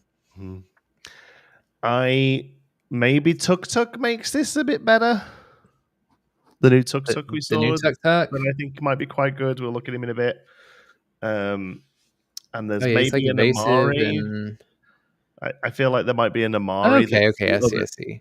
The other side of the art here, there might be a Namari that maybe gives bonus for being at a location or something. Maybe like a 2-drop. If there's a 2-drop Namari in steel that says like,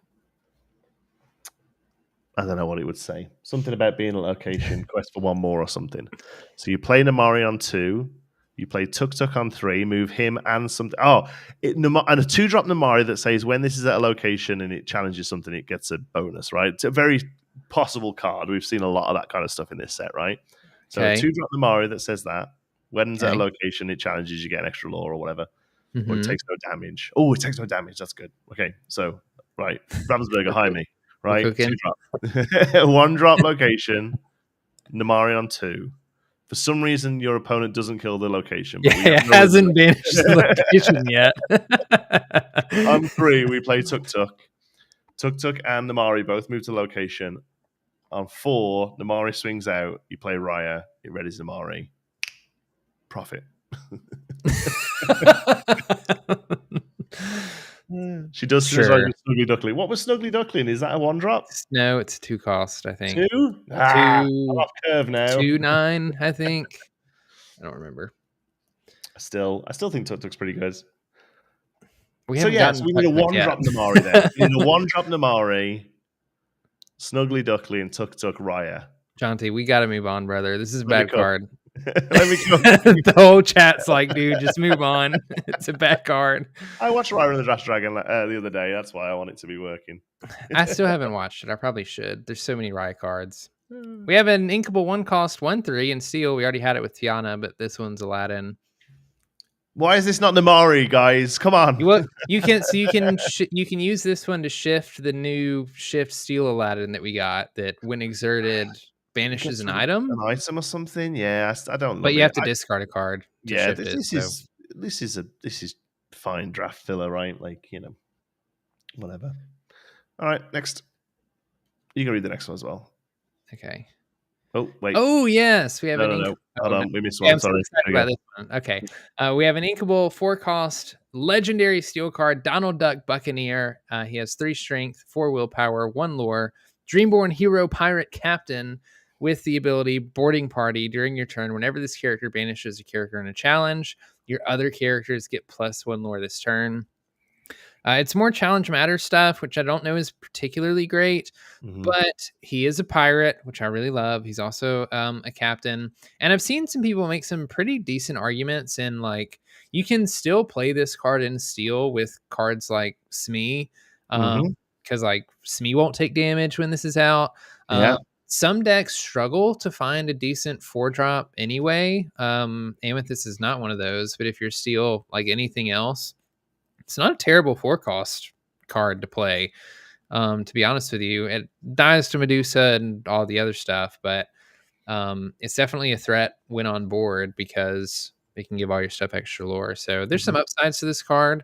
I don't know that it'll be a really expensive legendary card, but I can see where it can be played. I want 4 of these. For those of you who haven't seen it yet, you very much need to go and watch Hobbies and Happiness.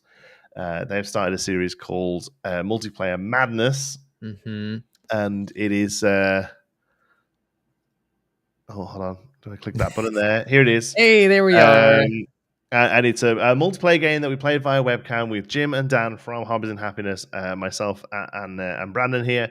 And in this, I played a Pirates.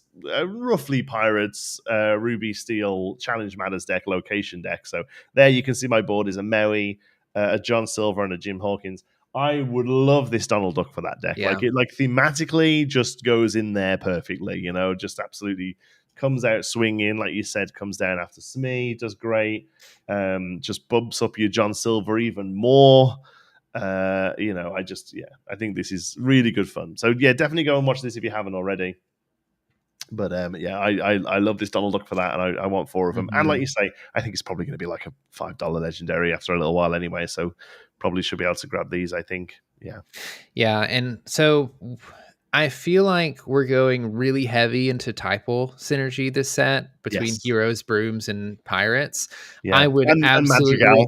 yes, and Madrigal is a big Madrigal, one. of course. Yeah, it's obvious one. I would love for a pirates deck or a broom deck or something like that to be meta relevant, To like just actually to be have playable. yeah, to be like competitively fun, and like I would have so much fun playing against or with Buccaneer Donald Duck. Like it's just so much fun to me. So I hope the card's good. I don't know if it'll be great. I hope it pushes pirates a little bit further. I think it would be super fun. I don't know if we have other pirate support in this set. I don't think there's been much so far. Yeah, Scott, they bullied me that whole video, so go watch it if you haven't already. I mean, the other thing to mention here is hero, which I think is a very relevant keyword now. Yes, yeah, as well. So gosh, this has everything. Yeah, we're going to be looking at captain is relevant, pirate is relevant because of Jolly Roger, hero is relevant. One of my favorite pieces of art as well. Oh man, if this gets same. I haven't found my chase enchanted yet. We were talking about this just off air before we started. I always set my phone background to be the enchanted that I'm chasing. It's still got the Stitch Rockstar. It had Kido on before that. He had Sisu on before that. If this gets one and it's got the same kind of energy, I feel like this might be my enchanted chase, maybe. So I hope it does. We'll see. All right, yeah, good card, fun card. Whether it's I completely agree with you, Brandon. It might not be great, but I love it. Yeah. Okay. 3 costed Inkable 2/3. Hey. Clumsy chicken, is it? Clumsy rooster. This is German. When you play this character, if an opponent has more cards...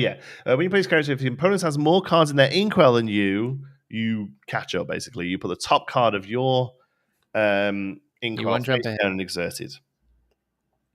Yeah, I love this card. I'm gonna be honest, and this is coming from somebody who despises Emerald. I love this card. The stats obviously aren't amazing. Like the 2 lore is really good on this card, and I think what sells it for me. If it was a 2/3, I think it'd still be okay, but the one lore would be disappointing. Yeah. But this is like a just obvious catch-up mechanic card, which I think is really good because there's been talks about the play versus the draw. It's like the whole reason 2-game format is, maybe not the whole reason, a big reason the 2-game format is like happening and a thing, because there's just an advantage on going first and having cards that help you during the game make that up and even the game out a little bit more are good to have in the game. And I think this is a card that you could definitely play that is fine on its own when you're not going second and your opponent doesn't have more ink than you do, because you can ink it. Again, it's a 2-lore quester. It's trying to eat a rock, which is hysterical. And so like I love the art on this card. I think it's so fun. I like everything about this. Yeah, I do as well. I think it's, like you say, you play it on curve. If you're on the draw, you might even be able to play this on the play against Sapphire. Yeah, maybe. Yeah. And also, do you know what? Throwing this down on turn 6 when you missed an ink, I don't hate that either. Like you said, it's just a perfectly fine body that most likely gets you 2 lore. Yeah. It's a difficult slot for Emerald. Am I playing this over Deceiver of All? Ursula? No. Probably not. but I still think it's pretty solid, and I think it's draftable as well. I like it. I've kind of liked all the Hey-Heys, honestly. I think I've liked this Hey the most because I think this is the most playable. But I agree. I like all of the Heys. The one that bounces back was really good in limited. The Amethyst was in set 2, I think. Yeah, it was. That kept bouncing back. That was really fun card to play with. So also the most angelic. Hey. All right, next up. Next up is Peter Pan Shadowfinder, an uninkable 3-cost super rare. I didn't realize this was super rare. An Amethyst, 2 strength, 3 willpower, 1 lore, storyboard hero. It has rush. It also has evasive, and it has the ability fly, of course. Your other characters with evasive gain rush. This is like the opposite card of Peter Pan Shadow, so pretty thematic happening. pretty thematic thing happening there. Yeah, Peter Pan Shadows, Uninkable 4-cost, super rare. I think it has. I don't know how much lore it is. I don't remember its stats, but it's exact same. It just the only difference is that the Peter Pan Shadow is a 4-drop, and Peter Pan's Shadow says your rush characters gain evasive, as opposed to this one saying your evasive gains rush. So which they don't really work together because they both already have rush and evasive. Thematically, it's kind of cute, but yeah. And I think Peter Pan Shadow is much more relevant than this is. I rarely care if my evasives have rush. Mm-hmm. I would rather all of my rush characters have evasive. Yeah. Yeah, I don't know. Yeah, like you're taking Fox and Goat out to play this in the Shadow. No. All right, never mind. Moving on. 3-costed. Oh, this is in the Mari. Wait, is this the one? Is this what's going to make the deck cook? 3-costed, uninkable, 2/3 for 1 Lord Amari. Heir of Fang, Storyborn Villain, Princess. 2 weapon fighting. During your turn, whenever this character deals damage to another character in a challenge, you may deal the same amount of damage to another chosen character. This one suffers the same as the Steel Namari from set 2, was it? I think. The Gone Enchanted. Yes. Yep. In that it's a card that wants to challenge and has a good ability to do with challenging, but just doesn't have the body to back it up. So this reading all this is great, and then you look up and see that it does 2 damage. Yeah. In the same way that the other one was it was a 2/4 bodyguard. It was and it was like it can challenge readied things. Oh great, can do 2 to them. Like it's just not enough, unfortunately. There's something you said about this being a Ruby princess that likes to challenge. You might see the Mulan from set 1 eventually be a thing, but yeah. No, I don't think this is the reverse artwork from the other one. I think this is a different moment in the movie, but it's cool. Namari's a badass. Namari and Raya, I don't think there's a good card yet. I don't think there's a good card from Raya and the Last Dragon yet. I disagree. The new Sisu, I think, is very good. Oh yeah, I said yet. No. They're not official until we talk about them on this show. Well, no, we have not the Floodborn. The Floodborn target, the Ruby one. I think they're both pretty good. Yeah, we did. I'm not sold on the Floodborn, but we'll get there. I can't even find the red one. Yeah, it was a 3-drop red one, wasn't it? I don't know. There's so many. What did it do? It has strength based on the number of cards in your opponent's hand. Your opponent's hand. It's just a good body, right? Like yeah. Oh, and Benja. Yeah, Benja's really good. 2. Oh, Benja. Yeah, Benja. That's it. Yeah, the 3. Yeah, Benja's good. Yeah, banish an item. I forget. He spends 90% of the movie as a statue. Doesn't count. He should be an item. Spoilers, dude. It's been out for 3 years, man. Like, come on. All right, next up. Oh, I love this card. Inkable 4-cost, steel card, Philoctetes, no nonsense instructor, 2 strength, 3 willpower, 2 lore, storyborn ally with the ability you got to stay focused. Your hero characters gain challenger +1 and shameless promoter. Whenever you play hero character, gain 1 lore. Turns all your hero characters into a pseudo goat. Kind of goat. Who is he training in the movie? Hercules. Oh, spoilers, dude. Yeah, I think this could be really good. I do too. I wonder if this is maybe like the SME of the set, in that it's going to perform a lot better than people think it. People expected. Think it might. Yeah. I think this could win you games. This. Yeah, I agree. I'd love to cook up some sort of like Amber Steel deck that discounts, like cheap heroes or something that you can play over and over again. Let's see if I can bring a picture up of it. I built one like the second I saw this. I went and put I did a Rockstar build, so it was Rockstar, Pride Lands, and loads of cheap heroes, half of which were also princes.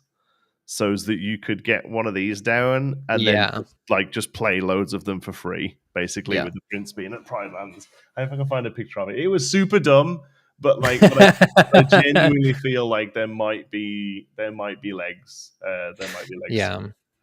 And even if not in that specific combo, because it is a lot to put together, there's a lot of good hero characters in the game, just in general. That are just very playable right now, right? I think it's the same. I think even more so than maybe like villains. I think every now and again I see a bit more villain support, and it kind of excites me.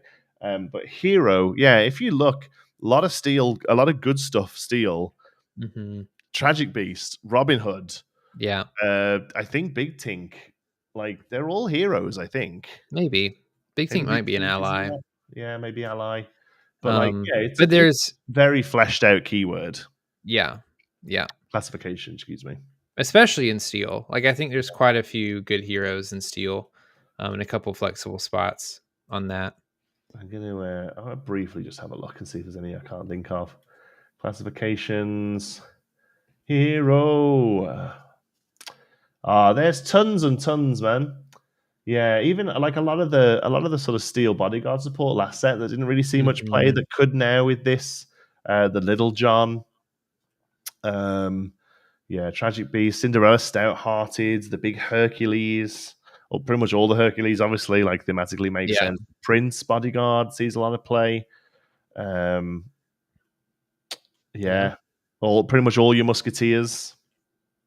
That's kind of good too. Like, if your bodyguards work with this, because then you just keep Phil safe, like behind them, and you just play guards and like Challenger on bodyguards. I don't hate either as well, right? Like a bodyguard that can hit into something and stick around. Usually have a big butt. I dig it. I think it's a good card. Same. All right, next up.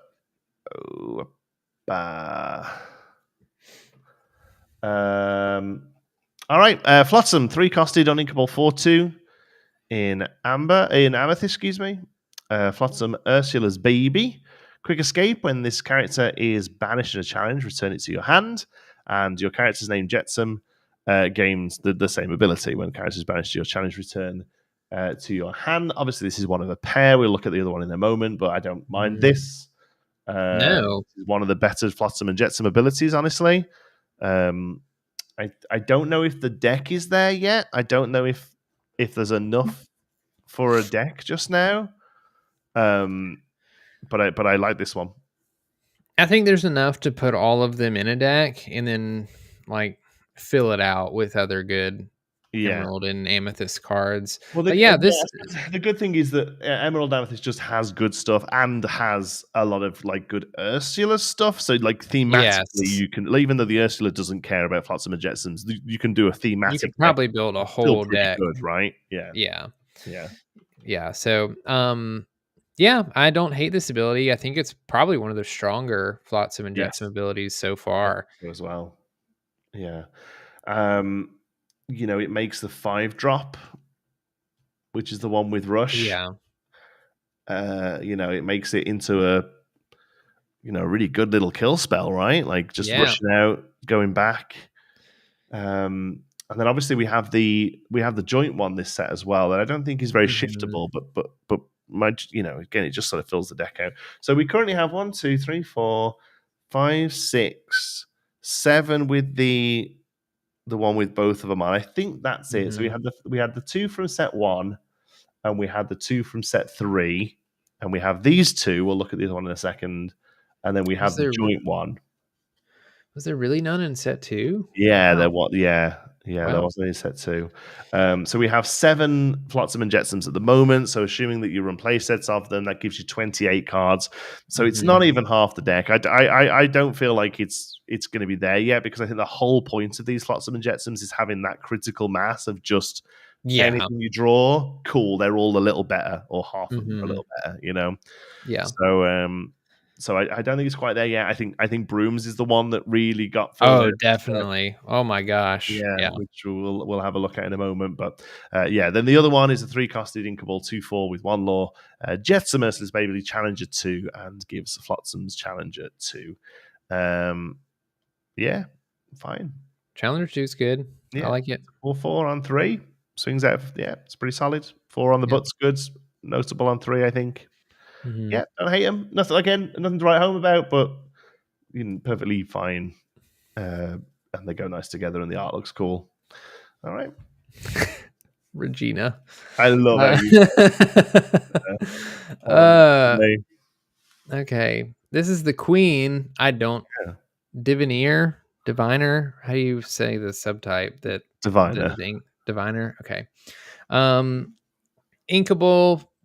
3 cost, 3/3 with 1 lore, legendary in Sapphire. The Queen, Dreamborn Queen, Sorcerer Villain with the ability consult the Grimoire. You can exert this card. Look at the top 4 cards of your deck. You may reveal an item card, put it into your hand. If that item card costs 3 or less, you may play that item for free and it enters play exerted. Put the rest on the bottom of your deck in any order. I think I like Scuttle better. Yeah, I'll be honest. It's kind of crazy that just maybe playing the item for free moved this from uncommon to legendary. Yeah. Gosh, I guess no. I feel like it's too high rolly. I'm trying to think of like, I mean, it's on 3 in Sapphire, which is a big turn for Sapphire. Like I say that every time there's a 3 cost Sapphire card, but it's true. Mm-hmm. And so like, oh no, but you can't even use it on 3. Yeah, Never mind. This is bad. Never mind. That's what makes it bad is the exertion. Same with the Hades. It's sitting there for a whole turn before it's doing anything. I will say that if these do start seeing play, I genuinely think just like Smash just comes back in because there's so much that dies on 3 with 3. Yeah, it's kind of crazy. So if this does see play, I do think that Smash is going to get pulled back in. What's the ideal line here? You don't find your quill, so you play this on 3 and find it turn 4 and play it for free. I guess. Is that enough for a legendary? No, I don't think that's good enough to play. Like I don't even think that's great. Yeah. I don't think there's an item that's. I mean, I'm going to say this, and there's going to absolutely be one. I don't think there's an item that's 3 costs or less that's so good that like you would. It's so good when played for free that you would play this card.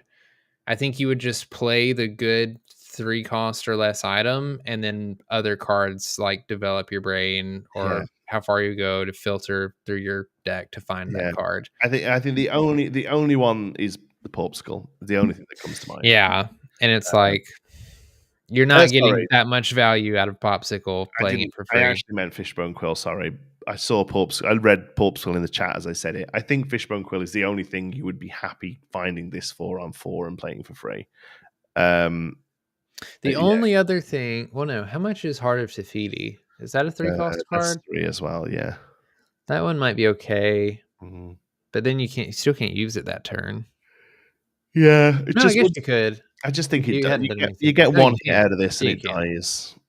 Yeah, this is too bad. It's bad. Yeah, I think so as well. I might be wrong, but I don't know. Big boy. Scoopa Magica.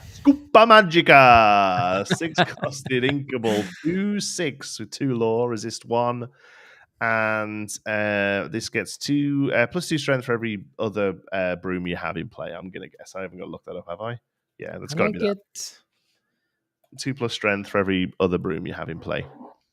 Yeah. Sure. I don't know if it's super rare, but I suppose it's a good it's probably the best top end for the broom deck right now. Army of brooms. Yeah. I love it. I'm glad we got a super rare broom. How fun is that? It's cool. Great. I think it's okay. This one, I think it's it's a broom. I'd happily play this in a broom deck. I think it's totally good. I think it's fine, especially with the amount of like ways you can put brooms back in your hand and like get them back or put them back in your you'll have brooms on board. You're gonna be fine. You're gonna do good. Like, and even still, 6 resist 1 is beefy as hell. That is very that beefy. Ain't getting killed by much, Oh wait, this character. Oh, so it's just so if you have wait a second. Oh, Lorcana is wrong. So if you have one broom, if you have if you have one broom, beautiful minded then you did. You got all the little like all the equations. All the equations start floating in. If you have one broom, you get around Medusa too. This is broken.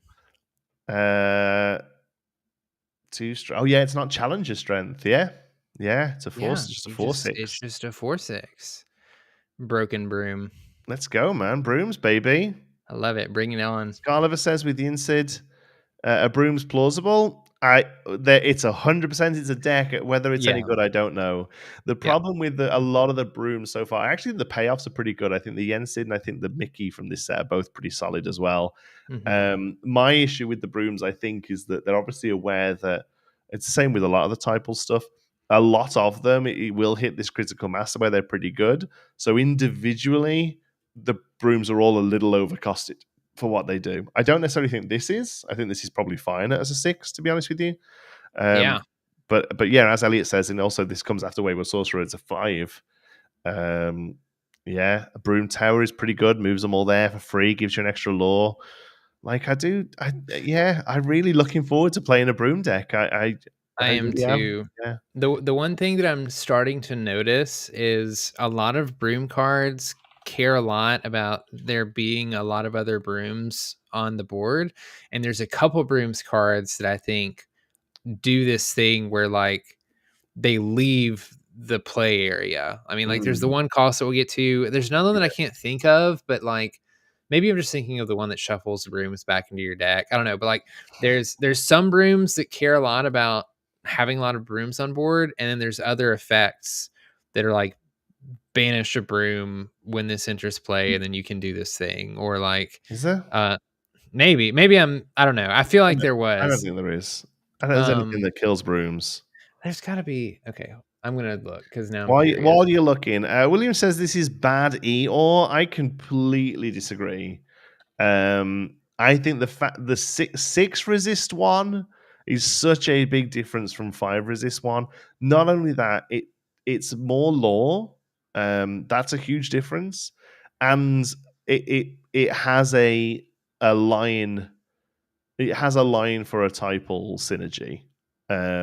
It cares about other brooms. You're going to want to play this in brooms. Eeyore is basically a vanilla. Just doesn't see any sort of support from other colors, from other cards. It is kind of crazy that only those few subtle differences move something from a common up to a super rare, which is because Eeyore is just a common. But no, I think this is leaps and bounds above Eeyore. I'm still not saying he's great. It was a joke. I didn't get it. Jokes have to be funny. I'm just being serious. Okay. There's a lot of reasons why, but it's interesting. I think it's worth pointing out because they are very subtle differences. You know, Eeyore is a 4/5. This is a 2/6. But you know, actually, the 50/50 on Flotsam and Jetsam would stop me from playing Hat in that deck. Yeah, no, I don't think Hat works in this again. Purposefully, you know, there's no way that's a coincidence, right? Hat goes in this. How amazing is Lorcana? Over 80 of us get together every week to discuss the possibility of a deck of cards revolving around brooms. 80, 80 on 80 on YouTube, over 100 on Twitter. There's nearly 200 people watching us tonight. Nice. Talk about brooms. Welcome to everybody. I'm missing third and fourth brooms. Flotsam and Jetsam are in the mail to me to try these decks out. Awesome patches. Let us know how you get on. Did you find a thing that kills brooms? Okay, so I didn't find anything that kills brooms, but I did remember the point I was trying to get at. So we got the 1 cost broom, which we'll get to in a minute. And when you play another character, you can banish it and draw a card. The curve, I think, is weird for this deck. Like, because you get the broom, you get the broom on 1. Yensid comes down on 2, and then you want to play another broom on 3 so that he turns on, but you only have the 1 cost broom that you want to send to your discard to draw a card from. Yeah, so it's like it's a bit weird right now. I feel like the 1 cost that we'll look at in a moment. I feel like his ability is a backup. Like if you don't have the Yensid, basically, but if you do, it's just a vanilla, basically. But one cost Yensid, and then there's a 3-drop, right? There's a 3-drop vanilla broom that we're going to look at in a moment. I think so. I think it's a 2/4. Yeah, I can't wait. I think there's magic broom. There's the one that gives resist. I think. Yeah, that's 3 as well. I think. So basically, this deck, you are hard mulling for your 1-drop and Yensid. Yeah. Well, there's a 2-cost broom too. It has evasive on your turn. Purple Alice kills brooms. No, she doesn't. She exerts them. She exerts brooms, which is fine. All right, there's a lot of things that kill brooms. Real quick, so I'm going to bring the next one up, and you can tell everyone all about it. Okay, I'll tell everyone all about it. Okay. Oh my god, this is just read this one, and then I'll go to the next one. Okay, this is Pete Rotten Guy, Inkable 4-cost, 1/5 with 2 lore. He has the Musketeer trait. That's interesting. This is weird. Yeah. Yeah. First one off of out of Amber Steel. Yeah. Yeah. This is undraftable? No, we draft this. What, the broom? No, the Pete. Oh. I guess. I don't think I'm happy to draft this. I'm not taking it pack one, pick one, but that was thunder or police car. It's not pack one, pick one, but 5 on the butt for 2 lore. I don't mind that. I'll throw this down. Yeah, not bad. Oh, it was lightning. Oh, you can't hear the thunder. No, was he near it? Storm, yeah. But... All right. Next one. I'm going to go and grab a drink. Oh, you'll get 10 minutes out of this. Oh, my God. Okay, this is an Inkable 2-cost. Ursula Vanessa. 1 strength, 4 willpower, 1 lore, storyborn villain, sorcerer, singer, 4. This is just better than Sebastian, right, chat? Because Sebastian was a 2-cost Inkable 2/2 with singer 4. So I guess it's better than that. I still don't think it's very good unless you're specifically trying to play a deck that cares about those expensive as heck sing together songs. Yeah. But I guess he's better than Sebastian, or she's better than Sebastian. Do we care about this for the Shift Ursula? Is that what you were just saying? No, I didn't even consider that. I don't think I care about it too much. I mean, like the other Vanessa one, right? The oh, you're talking about the Amber one. Yeah. What is it? She's 4. She's a 4 discard a song, and whenever she quests, they reveal a hand and discard a non-character card of your choice. I'm not high on that card, to be honest with you. I think Bare Necessities is just better. I love the idea of Vanessa, so I'd like to see her work, but yeah, I think I probably agree. Sack this to Hades and play what? Because you're in Amber Emerald now. Yeah, you can play the Beast Ursula in those colors of the 4-cost. It's the 4-cost shift one. They know what they're doing when they decide what color this stuff goes into. They must have some clever little bit of software or an Excel spreadsheet. There has to be. They type it in, and they type in Ursula 2, and then they type in amethyst, and something goes, hold on, don't make this amethyst, you'll break it. I can't wait in 5 years to see like where they've messed up and accidentally put a character in an ink it didn't need to be in. So there's a stupid shift line, Hades line or something. It's my favorite thing about the game, but also the thing I'm most worried about breaking later on. Just the one word, one color change somewhere. I mean, you already see how strong the queen is. Like the 5-cost being able to shift on a 1-cost. Like it's just so good. That was in the same set. Yeah. That was Isn't the first set Ursula purple? Yeah. So Hades is an emerald, and that 2-drop is in amber. So you can't play all 3 of them. That's what I mean. That they purposefully made it so that you can't sack that to Hades and play a big purple card. Or you're cheating. You get disqualified. Yeah. Or you're playing... To be fair, in a few weeks' time, we're doing a 4-set draft. I guess you could do it there. Somebody could open the that would be a nuts line.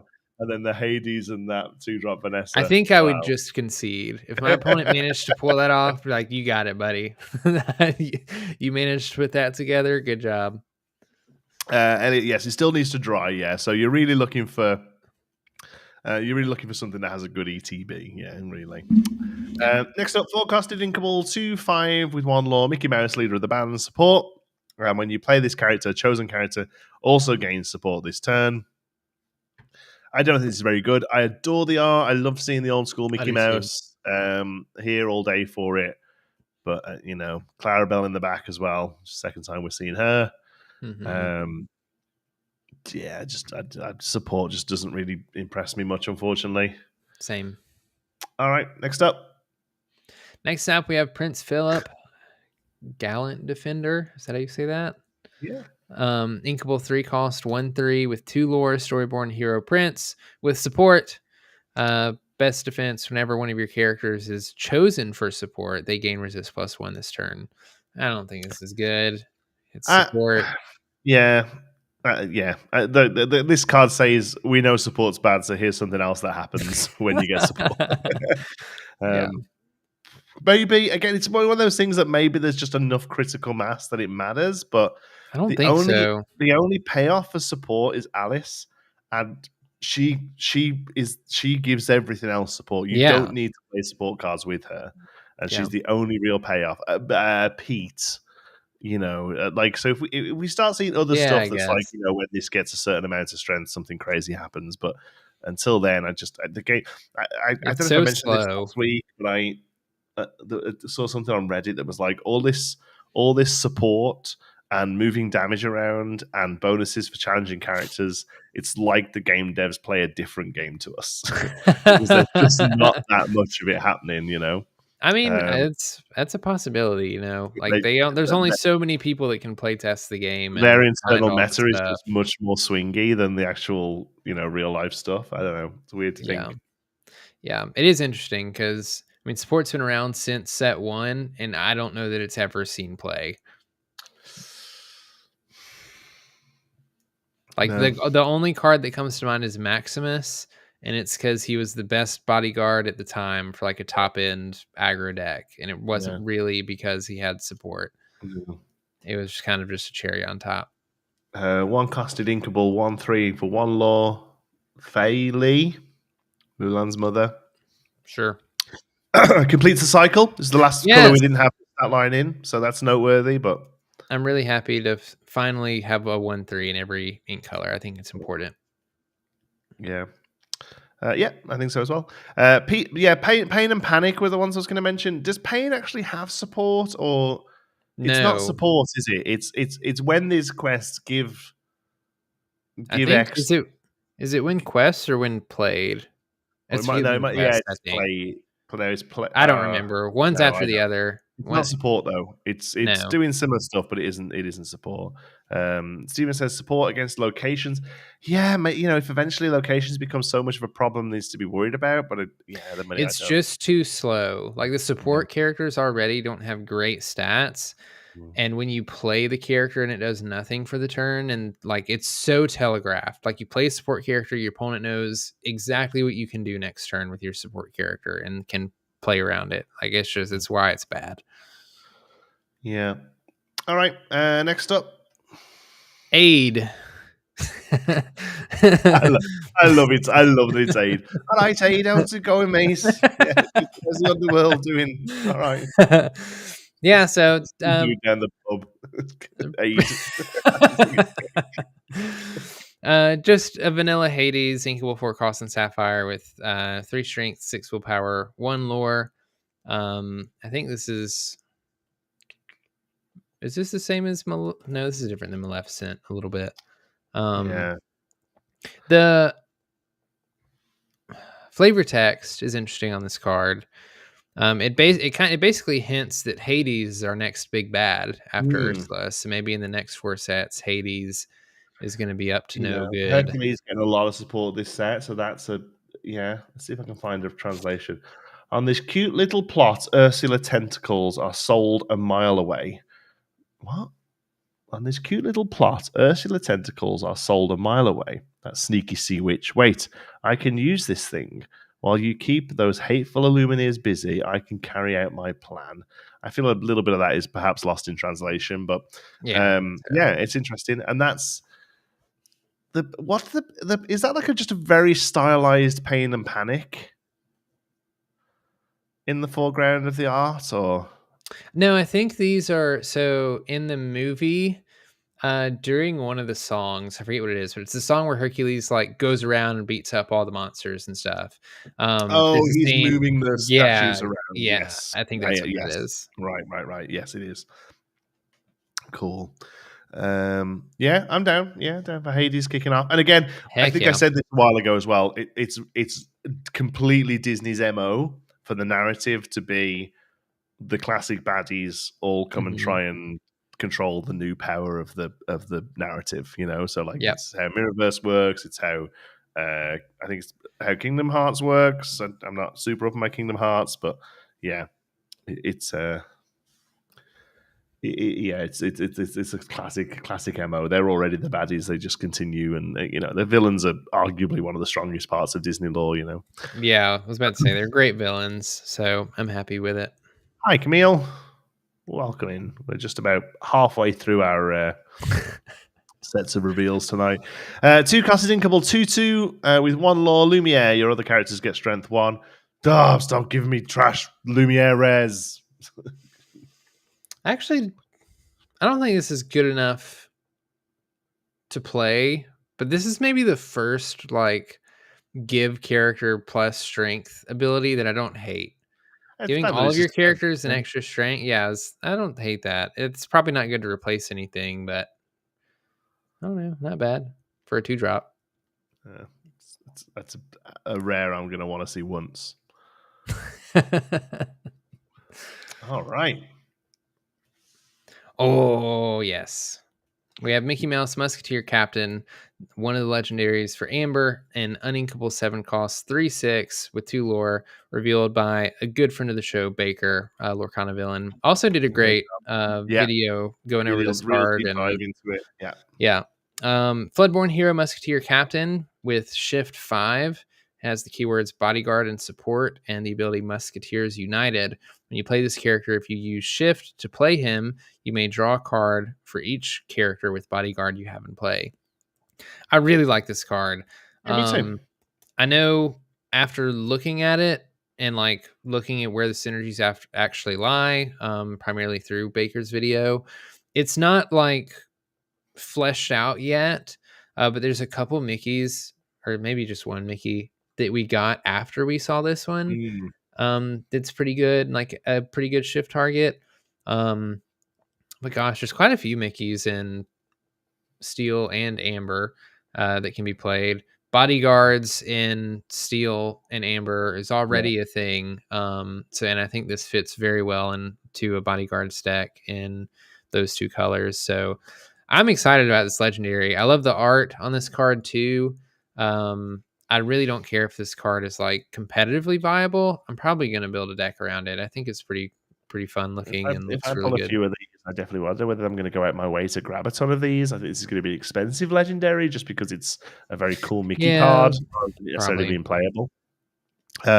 He draws at least 1 because he counts himself. Yep. When you play this character, playing has him hit the board, and it doesn't say other. So yeah, this always replaces itself if nothing else. Espeon does say whenever everything has Bodyguard, nothing does. It's something we've always said here. Yes, it's very true. But bodyguards usually are pretty good bodies, and they usually quest pretty well. So it's not awful to only have bodyguards out. And I do wonder. Sorry, go ahead. There's ways to build around that too. Like there's the Little John thing that happens where like Little John gives more resist and extra lore. And there's other there's other cards in Amber and Steel that you'll play in a bodyguard's deck that isn't a bodyguard. I think this is a good sort of not necessarily top end, but a real great refueling for that deck coming down on 5. Also of note, I don't know if Baker mentioned this in his video or not. This is the first time we're seeing keywords without reminder text. Yes. Yeah, I noticed that immediately when I saw the card, and I hate it less now. I remember when the game first came out, I hoped that they kept it for a while because one of the multiple reasons that I don't play Magic very much is because there's 100 million keywords that I don't know what any of them mean because half the cards don't have the definition on it. And I get that's just a new player like thing. And if I, play Magic for any longer, I would know what those mean eventually, but it is an accessibility thing. If somebody opens this, like they have to go figure out what support is if they don't have another card with support on it. So But I get it. There's a lot of text on this card, and it'd probably be kind of difficult to fit the rest of it on there. Yeah, at some point it's always going to happen. It is what it is. It took nearly a year, full set. It's probably about the right time. And I do think out of the three there, the having shift still be described is probably the most important one because it's the most like key one, really. As to how it works and what it means. It's very different, I think. Legendaries have the art bleed through the text box. Yeah, sometimes they do. It looks like here the art carries on down. So it's it's great. I think it looks awesome. Its artwork makes me want Hunchback. Yes, it very much looks like Feast of Fools look to it. Yeah, I think it's good. All right. Next up, we have a 3-costed uninkable action song in steel. One Last Hope. Chosen character gains resist 2 until the start of your next turn. If a hero character is chosen, they may also challenge ready characters this turn. Steel card with art by Alice Personi. This one was revealed by Liam and Erin over at the Illumineers, friends of the show. And yeah, it's not. I don't think it's awful, really. It's not. I don't think it's anything to write home about. I think if you're really leaning into a hero deck, you probably don't mind playing this. But I don't think it necessarily works in a challenger deck because a lot of the stuff that's challenge matters is not hero. It's actually quite villain heavy. Yeah, that's what I was wondering, because seeing that this was a song specifically made me go, oh, I wonder if like this is the thing that challenger decks want, since you can sing it, you don't have to play it. Because I know you have Pick a Fight, but Pick a Fight isn't a song, so it can be kind of clunky sometimes, so just play it.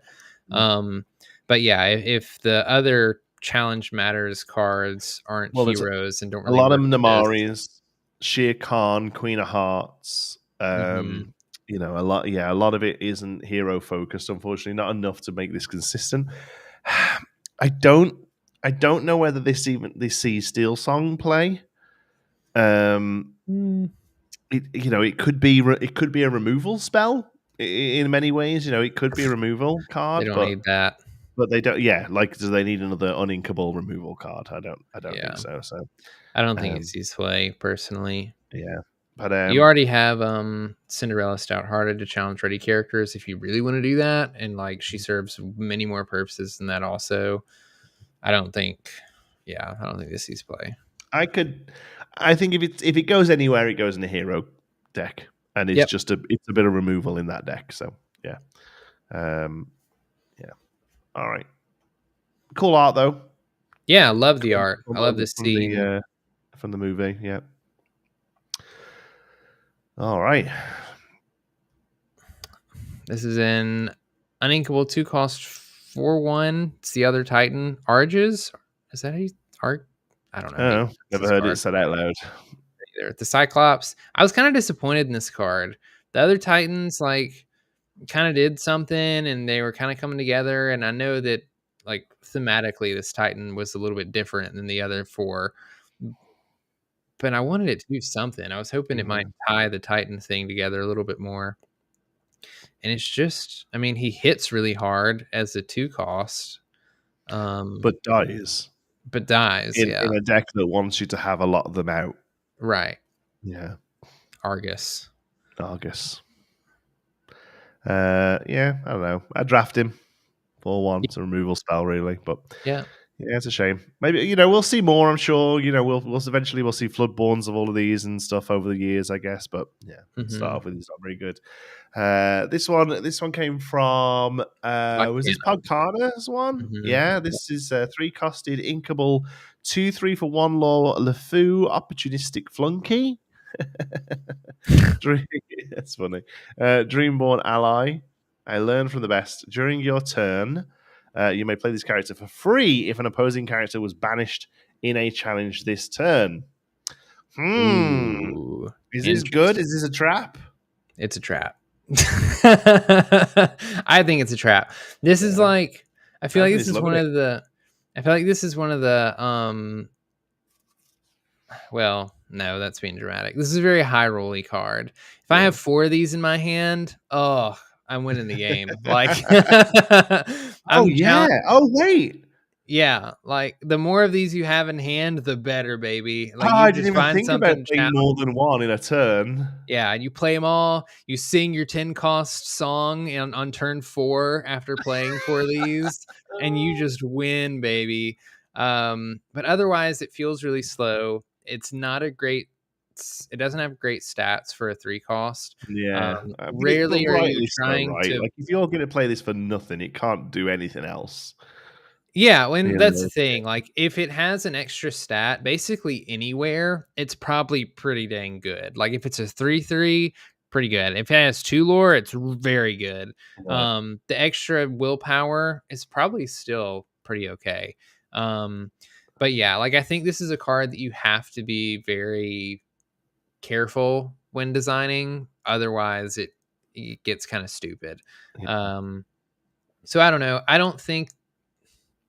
wouldn't be surprised if this saw play eventually in a pretty heavy tempo, like steel deck, just to get another body out on board, like a go wide deck that's trying a whole new world. Just throw your hand out and wheel. I don't know if it's good enough to stay. I don't know. I'm not too high on this card right Purposeful now. with Fox, bounce, and then play him again. Yeah, that's not terrible.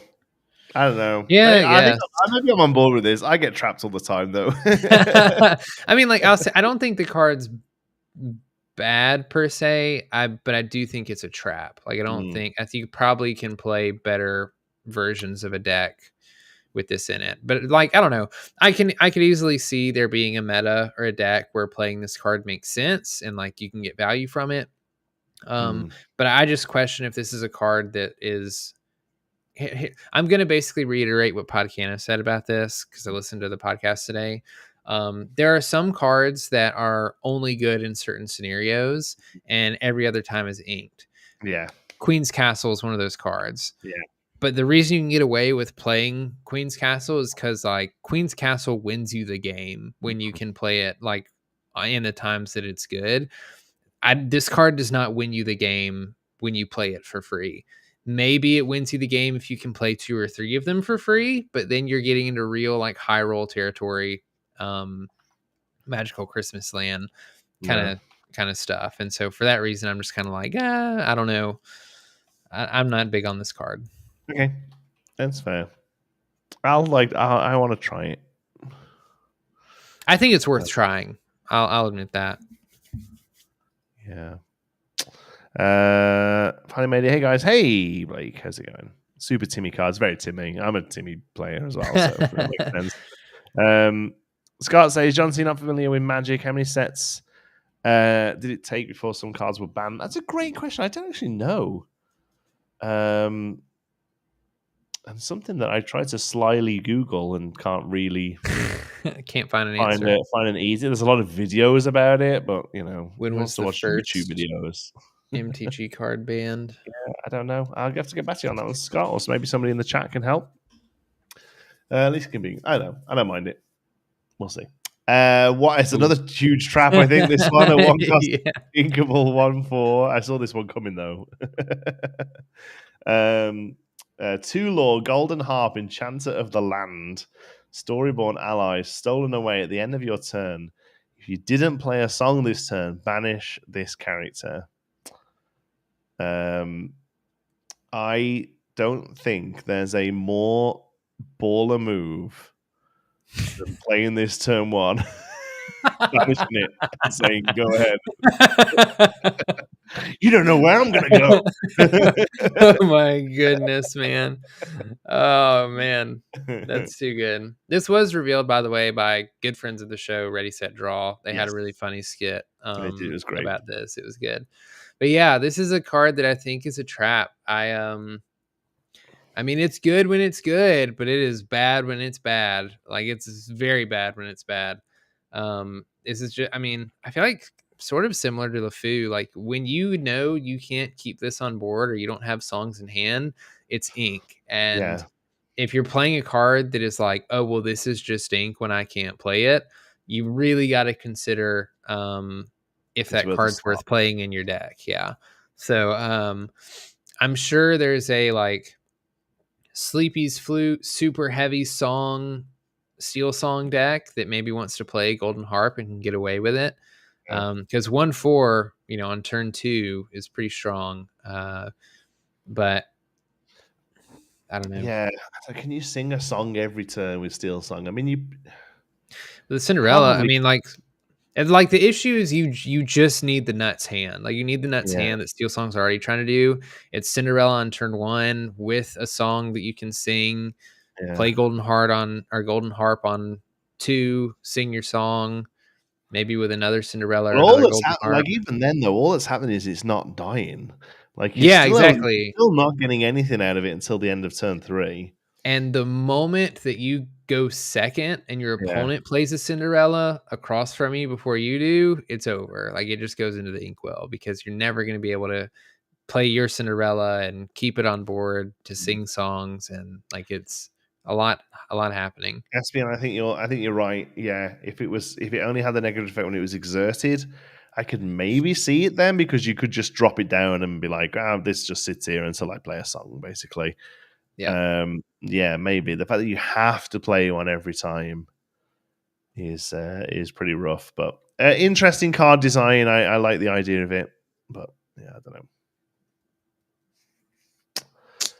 To cost, who read the last one? Sorry. I think you did. Inkable 2 cost Imperial Bow item within range. You can exert the card and pay 1 ink. Chosen hero character gains Challenger +2 and evasive this turn. We have character cards that deal with evasives in this way. I don't think you need to play an item for it. No, I don't either. Even in a hero heavy deck, I'm not sure this one sees play. Just not a mega fan of these little items that just give stat boosts. Never have been really. Yeah. Scott, I see you asked about Pokemon, if there's ever been banned cards. I know there's definitely banned cards in, I forget what they call like their eternal format, but there's banned cards in that. The Pokemon doesn't support that format very much. They rotate cards out of their format currently, and very, very rarely will they ban cards even after that. But for the most part, they just rotate cards out of the format. And plenty of people have commented already about whether they've banned cards or not. We don't have time to go into it. I love rotation. I love rotating cards out of a format instead of just having a long ban list. But I come from a game that does that. So a Magic Standard does as well. So I'm fine with it. I just want to have lots of give me lots of notice, and then if you say a whole new world falls out of rotation, and you reprint a whole new world, make it so that I can still use my original ones. Right? Yes. Yeah. Give it a different art in a new set, and let me use the cards that I already have. Yeah, 100%. Here's your 1-drop Madrigal. Augustin Madrigal 2/2/1 vanilla, but just helps the curve, I guess, in the Madrigal decks. Nothing else to say there, really. It's a body on the board for the ones that care about the number of Madrigals you've got out. It's your 1 cost you're wanting to draft. That's your one. Yeah, there you go. All right, next up, Tuk Tuk. You can take this one. That one was 3 costed Inkable, 2/3 for 1 law. I like this one as well. Tuk Lively Partner, Storyborn Ally with evasive and honor roll. When you play this character, you may move him and one of your other characters to the same location for free. The other character gets +2 strength this turn. I think you can ignore that last line, honestly. I actually think this might be good. I like the idea of, I'm never playing this on 3, I don't think, but I kind of like the idea of Jim on 5 with an RLS Legacy. Next turn, putting this and moving him and something else there as well. I don't hate it. I don't hate a Queen's Castle with this and something else getting moved to it. The stuff that was like move stuff like Voyage, I always thought might see a bit of play if locations end up really good. This is Voyage, but it leaves a thing behind as well. Like, I don't think it's terrible. Yeah, there's definitely a lot of location support happening in Ruby this set. There was some last set, but I feel like there's some pretty decent support, and Tuk Tuk is a pretty great card for that with Ruby. I definitely agree. It'll be interesting to see if something comes out of it. I like the first things that come to mind is Ruby Amethyst with like Queen's Castles and all the Last Legacies, like you said. Also Pirates. Yeah. Would like to play a bunch of locations and move stuff to locations. So I think it would be fun if this is actually a good card and like you can make a locations deck work. But we'll see, because locations, again, it's one of those like when you have the right cards, it's great. When you have all the wrong cards, it's pretty bad. Anything outside of songs, I think anything that relies less on characters is very fragile. So that's why, decks that rely on items or decks that rely on locations, I think it's a little fragile, because if you don't get the right stuff at the right time, it's very difficult to sort of build a board up. Mm-hmm. I'm not understanding fully. Is this a little bit like Jim? I mean, yeah, when you play this character, so when he hits the board, he and one other thing can move to a location for free.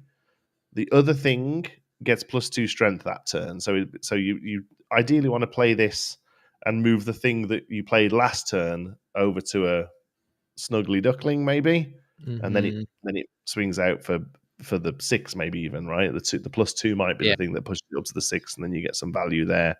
It doesn't use the word chosen, which makes some weird rule stuff. When you play this character, you may move him and one of your other characters to the same location for free. Is there anything that cares about choosing your own characters? Yeah, I don't see where chosen. It's chosen only really affects the opponent's characters with things like ward, I feel. There might be something I'm missing there, but yeah, I'm definitely not the person to catch it, but reading over it, I can't find anything. But yeah, no, I don't mind this one. Again, it's one of these ones where I'm just going to want to have 4 of these just in case. Yeah. All right, next up. Next, we have Mrs. Potts, Enchanted Teapot. Where's her enchanted card? Ravensburger. An Inkable 4-cost Amethyst 3/4 with 2 lore, Storyborn ally. It'll turn out all right when you play this character. If you have a character named Lumiere or Cogsworth in play, you may draw a card. Thematic, Amethyst drawing cards with Mrs. Potts and the gang. What is it about things with handles and spouts caring about other characters being on the board and not seeing play? That was the lamp. It does the same thing. Oh, does it really? The lamp is genius. I was like, where is it going? If you got a Jafar out, it's the thing. That's now an archetype in the game now. We've got Philocites and Goat both giving lore. So yeah, I forgot to even mention that. Yeah. Goats literally it's literally like half goat card. That is so funny. Yeah, and then half he's half goat and he's half goat and it's half goat card. Yeah. And then this now is characters with handles and spouts. Cards with handles and spouts caring about other named characters is a thing. How many till we can make an entire deck out of characters with handles and spouts? I know. Brandon asked for an enchanted. Please don't make this card enchanted. No, it was just a joke on the. I would love a Mrs. Potts enchanted. Please don't make this one enchanted. Too bad it doesn't work for Chip. Yeah. Yeah, it should do, right? 5-costed Inkable 4/4 with 2 lore, Megara, liberated 1, ward.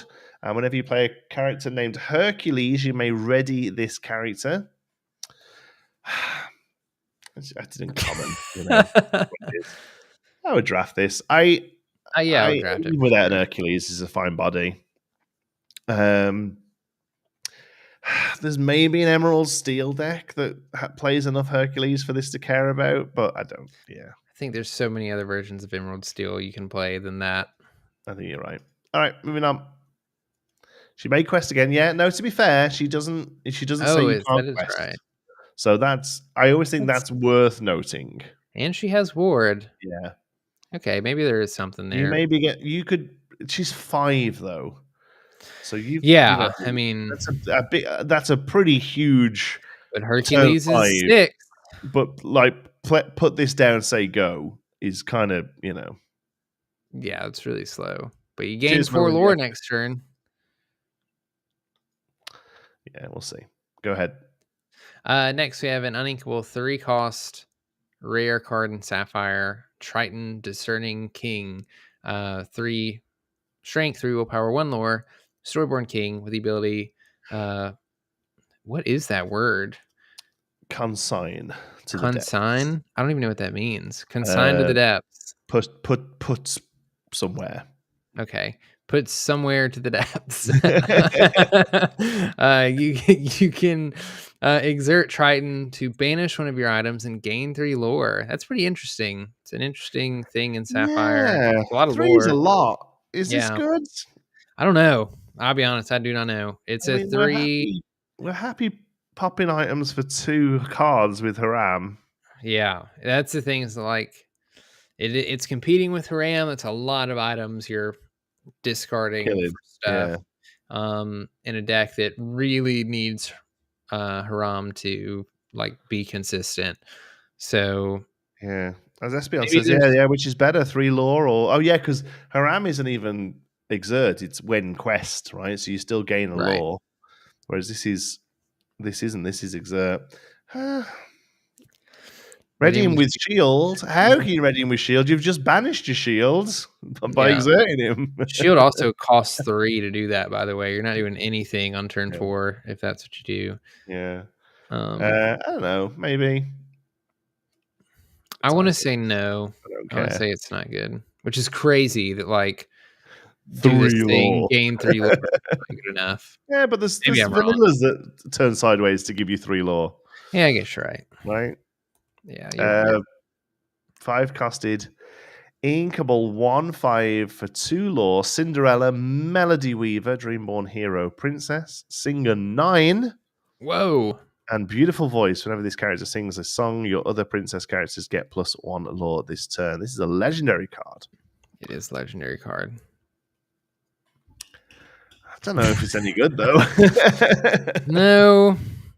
Kind of in fashion with legendaries. Like sometimes they're great, sometimes they're not. I think this is not. Yeah. Like the Singer 9 thing only matters if you're trying to play the very expensive Sing Together cards. But this being on 5, having less than 4 strength, only having 5 willpower, like is hit by Medusa, is hit by Along Came Zeus. Yeah, I just chat's torn on this one. Yeah, I don't think this is great. Princess, I mean, enough of your singers are princesses to make that perhaps warranted.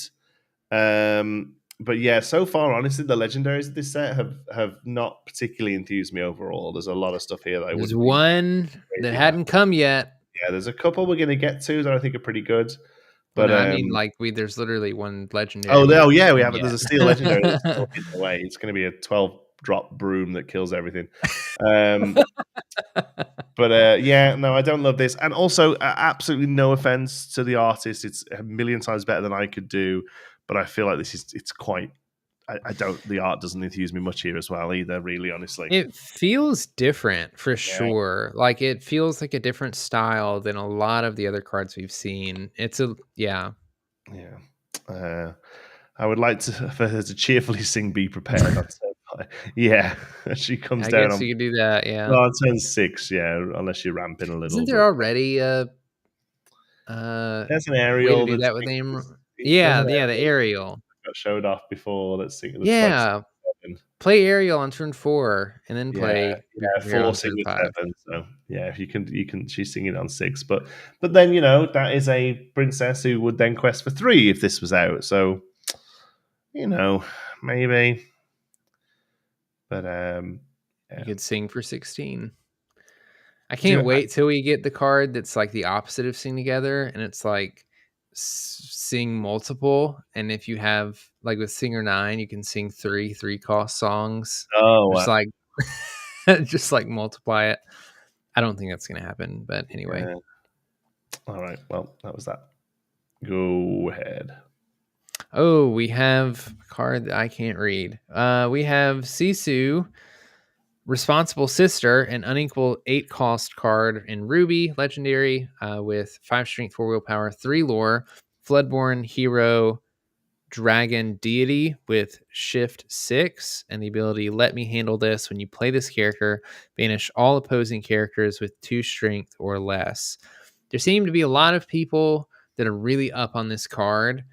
I am not one of them. Yeah. I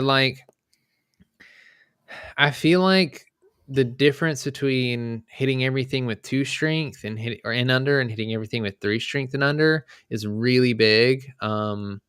And unless you're playing this with a card that can reduce the strength of all the characters on board pretty easily with this, I just don't like. It'll get rid of some stuff, but I don't think it gets rid of much.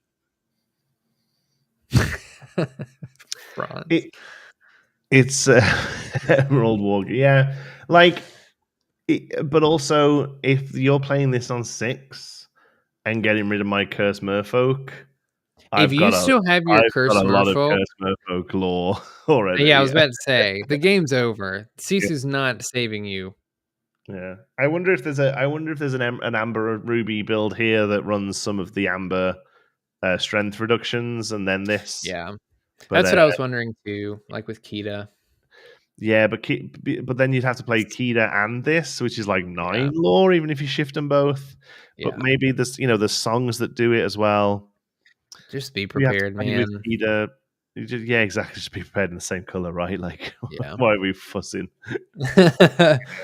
We're trying to make it work. Another Ruby Legendary that just I don't know if it's going to see play. Great art though. I feel like this is the set where we see non-Mickey Mouse characters get a second enchanted. Because I feel like there's too many of these that are probably going to hit, like Cinderella, Sisu. I think Triton might. I think Triton could get one. There's a legendary Triton we're going to look at in a moment. I think could be a shoe-in for an enchanted, but yeah. Could work with the legendary Triton. I'd have to look at the card. Because I vaguely remember what you're talking about. I think Ruby Sapphire Locations is a thing. Glean, I think this is one costed. Inkable action, banish an item, get 2 lore. I think that says. Let me double check. I've got it here. Yeah, banish shows an item. Its player gains 2 lore. Oh, it's player gains 2 lore, so you could use it to get rid of a dime, and only give them 2 lore as opposed to the 6 they're about to get or whatever. I don't know. Does this work? Is this good? I don't think this is better than like a Judy Hopps in Sapphire. Yeah. You're really itching for item removal. And again, it's just like in Sapphire, Hiram is so good. Do you want to banish your items for lore? Like, is it that good? Especially when you have other characters that care about the number of items that you have in play. Like I definitely think items is getting split off into killing items and lots of items. I feel like they're 2 separate decks. This goes in the killing items one, but whether it sees play, I don't know. It's common. And I don't like the banishing items one because I find you run into the same issues people ran into when they tried to make Ariel Who's It Collector work, where it's like you fill your deck with items, and so you just don't interact with your opponent ever and lose before you can win. Caesar's asking if it gets around Cogsworth. Banish all opposing characters. Yeah, it doesn't. There's no mention of Chosen, so you're fine there. Yeah, it gets around Ward. Assuming that's what you're asking. Sorry. All right, moving on. 3 costed Inkable, 2/4 with 1 lore. Broom. Just happy for a 3 cost broom. Broom. Magic broom. Brum. Let's go. All right. Next up. Boom. We're into a lot of the European spoilers, by the way, so a lot of these aren't in English, but we'll get you through them. Don't worry. Yep. This one is I find them, I flatten them. An Inkable 4 cost. Do we know that? That's what Lorcana says. That's what the translation says. So I'm not sure. The literal translation of this isn't a line from the song, which makes sense because they obviously need the lyrics to rhyme in every language. This literally translates as they break into as I want, like which is gibberish. So, I was a little disappointed when I found out that the song "Be Our Guest" in French is not translated to "Be Our Guest." It's like "Let's have a party" or something. Yeah. It needs to rhyme, right? Like it needs to have words to rhyme with. So it makes sense. I was just like, it's the French movie. I wish that it I know that's so hard to do, but for some reason I wanted it to happen. Anyway, this is Be Prepared, but items, banish all items. It's a song. So that's pretty cool that we have a Be Prepared for items now. Is it necessary? I don't think so. No, I still don't think sees play. In that, I remember saying this a couple of sets ago, I think, and I said if we get a card that just banishes all items, it still won't see play. Because I just even with the fact that it's inkable, even that it's singable, I just don't think it needs to take up a slot in your deck. Both sides 2 seems excessive. You're playing this, you ain't playing items. Like, it's yeah. This isn't in a deck that plays items. In the same way that Be Prepared is in decks that don't have a big board presence, right? Like you're happy with 1 or 2 characters on your board for the most part in a Ruby Amethyst deck. So, if you're playing this in your deck, it's because you don't play items. Only costs 4. It's inkable. I don't know. I don't find often enough that items become a big enough of a deal that you'd want to run more than 1 or 2 of these in a deck if that's really a concern. Like if red blue is really running rampant and Tamatoa is just on one. First of all, the meta is going to correct to that. There's plenty of cards that banish there's plenty. Amber has cards that banish Tamatoa because of his 5 strength. Ruby has cards that can just outright banish Tamatoa if they need to. So like he's gonna get hate from multiple angles, and this is just another angle that like he would get hate, and it probably wouldn't take long before a deck like that dies down a little bit, and then a card like this isn't necessary anymore. Yeah, I think you're right. Oh, okay. We move on. There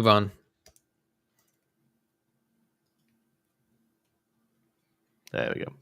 3-costed inkable, 3/3 for 1 lore. Prince Eric, Prince Navigator, or Navigator Prince, I think it probably is.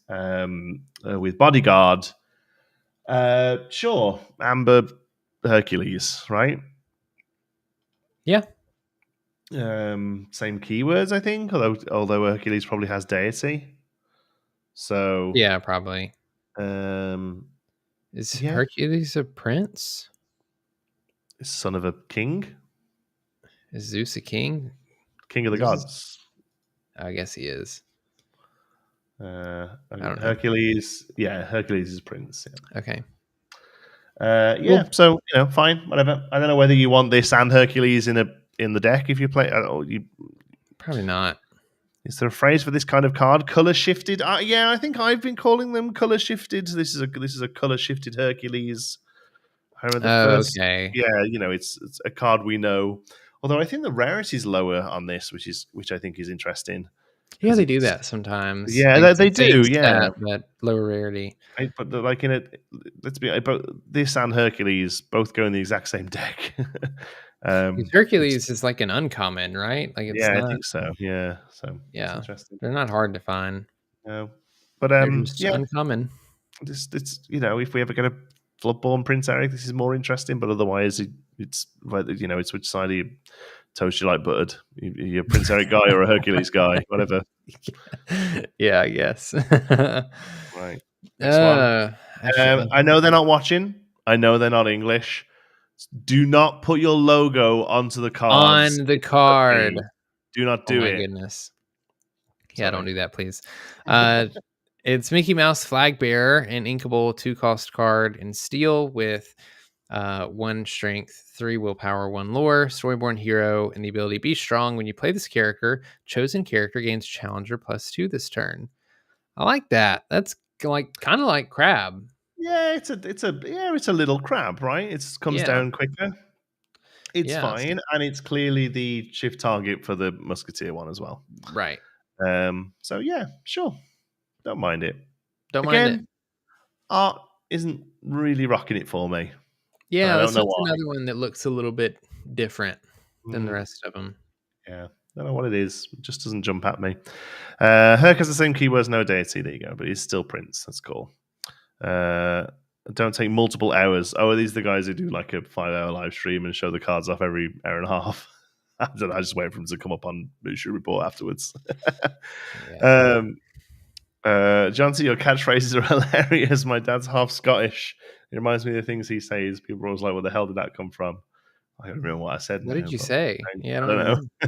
Oh, but sides of the whatever. Oh, that's toast butters. Yeah, it all that comes from stuff my granddad used to say to me as well. To be honest with you, they just stick in my head. All right. Next up, 5-costed Inkable 4/5 with 2 lore, Pluto, Rescue Dog, Storyborn Ally. When you play this character, you may you can remove 3 damage from something. I don't know. I'm not sure whether damage removal is still is relevant still at all. Really, the only one I still think that is interesting is Rapunzel because of the card draw, and even she's dropping off in play, right? A little bit. She comes in and out. Yeah. Yeah. So I don't know about this one. I don't know either. I'm just not too sold on it. Yeah, I think it needs one more thing on it, like bodyguard or something. Bodyguard would be cool, but yeah, it doesn't have that, so we'll move along. Next one. But yeah, it doesn't have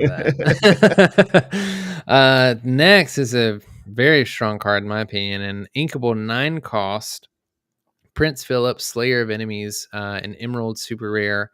It has 6 strength, 6 willpower, 3 lore, shift 6, evasive, and the ability strike to the heart. When you play this character, banish all opposing characters with at least 1 damage counter. Holy cow. What a card. Evasive, I hope this 3 lore, play. 6/6, banish all opposing characters. Like, oh my goodness, this is wild. No. Oh, it is a 2-card combo. Sorry. Espion says the Chief Bogo 2-card combo. So the first thing I thought of when I saw this was Chief Bogo, and I put the 2 pictures on Twitter and literally just tweeted the 2 pictures out with the tweet. The one you did today of the Incid Enchanted was hysterical, by the way. We'll get to that later, but yeah, no, I thought this one said I thought this was one of those ones that was like if it shifted to kill everything, but no, it isn't. You can just play this online. So the big thing holding this back right now is that it is, yes, I think this really wants to be an Emerald Steel. I think this wants to be like this is like Helga, but maybe good. Like this is it's doing Ouch, what the couple. I know. I'm sorry.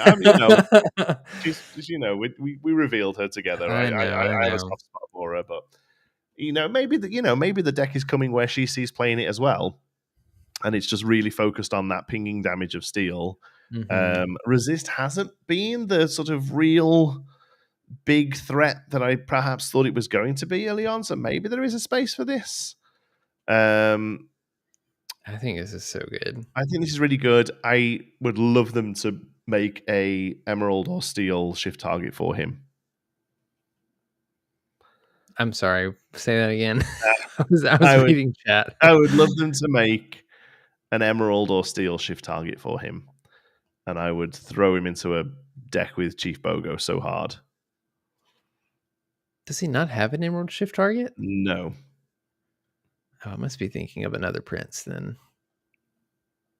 Yeah.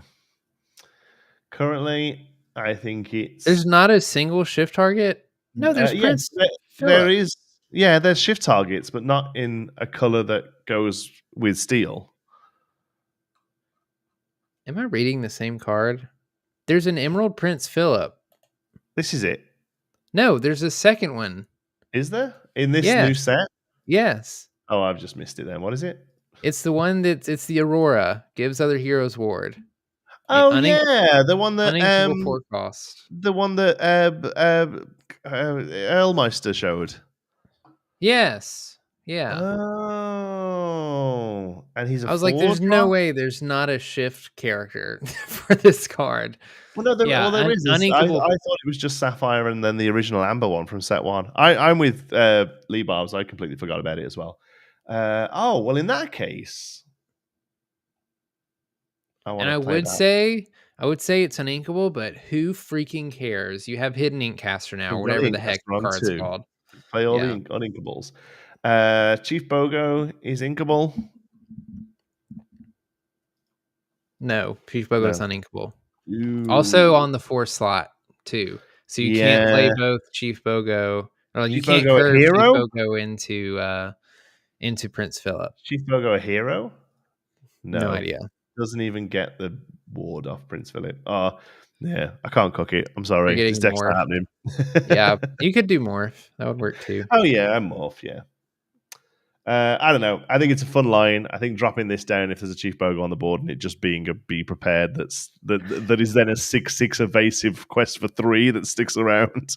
Do you think like grab your swords doesn't still do this? Yeah, swords. Honestly, like play this the turn after Big Tink. I just feel like this card is too like the ability on if it was just the ability and there wasn't anything extra, like it was mediocre stats or whatever, it probably wouldn't be good enough.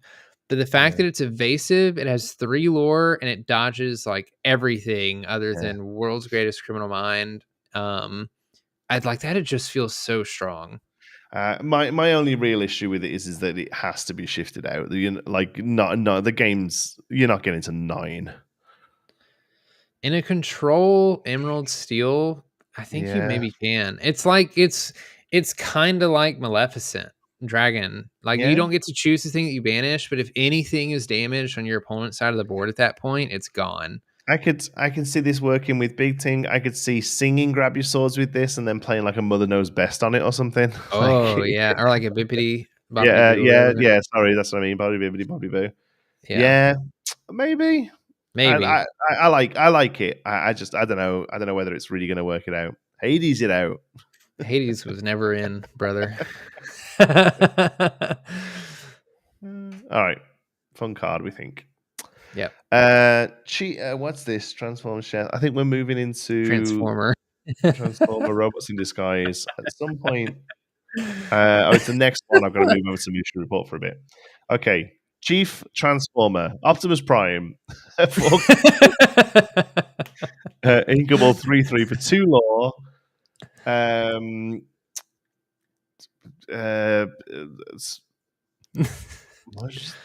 Remove up to 2 damage. Small dishes. What the hell is smooth small dishes is what Lorcana says. Smooth small dishes. That's not the answer. Is that what the translation is? That's what Lorcana says. This character move 2 damage. Yeah. Is this from Beauty and the Beast? Where is this from? for like a second in Be Our Guest, I think, isn't it? Like it's in the background of Be Our Guest doing this, I think. Yeah. Like it's called Transformed Chef. Like that's not that's his name. If you showed me this card and sharpied out the bottom right corner, I'd have no idea like what IP this this game was supposed to be. Yeah. A good warm meal will get you back up or something, I guess. Something, madame. Yeah, all right, whatever. It's crap. Next. Less than meets the eye. Next is Pegasus Flying Steed, and Inkable 2 costs 3/1 with 1 lore and evasive. Have this already? I feel like this is a stat line that exists. We have Sir Hiss, I know, that was in Sapphire, that I think has the same stats. Emerald. Sorry, that's what I meant, Emerald. I don't know if we have this in Ruby. This was really good. Sir Hiss was pretty good in draft when I drafted him. It's not great in construct, I don't think. This trades into Surfer Mini, I guess. She's less of an issue these days, though. But yeah, do you play this and then quest the 3-drop onto it? Let's just shift the 3-drop onto it. There's only one other thing on board. Maybe. I don't know. Maybe. You already have the 1/1 evasive. I feel like that's really good. Yeah. All right. Let's jump over to this now then. So we have to look at them here. This is a few that came from the starter decks that weren't on. Oh God. Haven't been put onto Lorcana yet. 3-costed Inkable, 3/3 for 1 lore. Pascal, Inquisitive Pet. When you play this character, look at the top 3 cards of your deck and put them back in any order. I don't think this is very good. I at this point I need to go back to that Ruby, that Sapphire Rapunzel that cared about Pascals and see whether it's now relevant. Do you remember the one that was like really early on revealed? It was. I think it's an unequal 5 cost. No, it's Inkable. 3/5 for 3 lore. When you have a character named Pascal in play, this character gains ward. Yeah, it's a thematic play, isn't it? I don't think it's very good though. I agree. All right. I'll just go scroll through these. There's the next one. Antonio Madrigal. Another Madrigal. Inkable 3 costs 3/4 vanilla with 1 lore. Cool. Next. Cool. 2 costs equal 1 3 for 1 Aurora Ward. Another Aurora with ward. So we got quite a few choices now because there was a 2/2/2/1 Aurora from set 1, right? Mm-hmm. There's also a 4/2/5 from the. She's good, I think. The new one. There's a new one that's pretty good as well. Aurora, isn't there? I don't know. Yeah, it gives all items ward, basically. Yeah, that's right. Ward. Yeah, that's okay. And it's a Floodborn. Yeah. Yeah, that's good. Fine shift target. Ward's always good on shifts. Yep. Next up. Sisu, Wise Friend, Inkable 6/6/6 with 2 lore. Cool. Yikes. Vanilla. Yeah. 3-costed Inkable 2/4. Ariel Determined Mermaid. Whenever you play a song, you may draw a card and then choose and discard a card. So, looting's not terrible. Happens a lot in Steel. Yeah.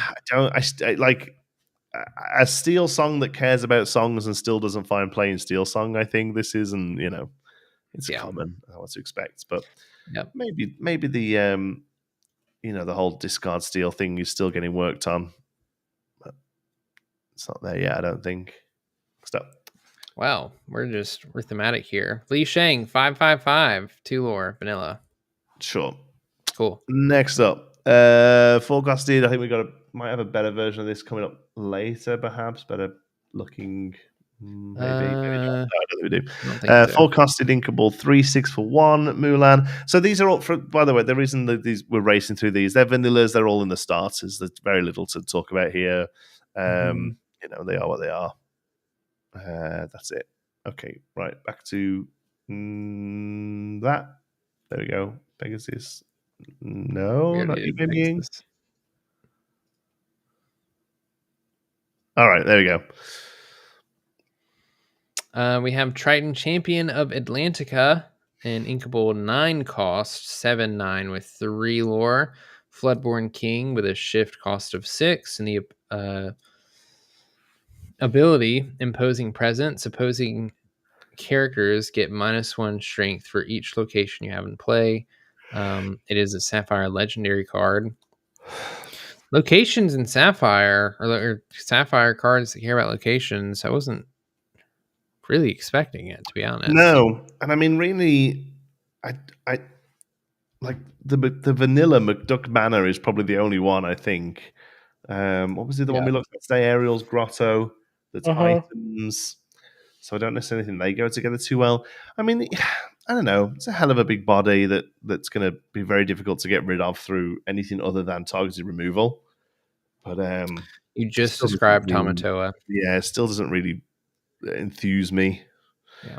Yeah. I think it'll make a enchanted though. I think we'll see. It's weird because it's not thematic at all with its shift target, the one that wants to banish items for lore. Yeah. I feel like if that one also cared about locations, maybe you got something. Yeah, or we had a more prevalent sort of Sapphire location this set as well. I mean, there's maybe still one to see. Yeah, there's still more cards. Locations in a color, so it might be another one. But yeah, and other ones as well. There might be some other shift targets for Triton. There was what was the Triton in set 1? Was just like a big vanilla, right? Yeah, he's like a really expensive big vanilla card. Yeah, Montanui sees a little play, I guess. Yeah, Montanui and McDuck Manor are the two so far. Bell's Workshop being the other one that didn't really see anything. So I think this would be a cool enchanted, to be honest with you. It's a cool character. Get him in there with Jim and Tuk Tuk. Yeah, maybe there's a Ruby Sapphire locations. I don't know. Legendary cards in general this set. Yeah, honestly, the super rares are really what's jumping out at me. And honestly, a lot of uncommons as well. Like so many uncommons this set. So maybe we're just seeing a trend form. Like set 1 has amazing staple cards of all rarities. Set 2 was pretty much a flop on legendaries except for Sad Beast, and then all the uncommons and like low rarities with goats and merlins and stuff.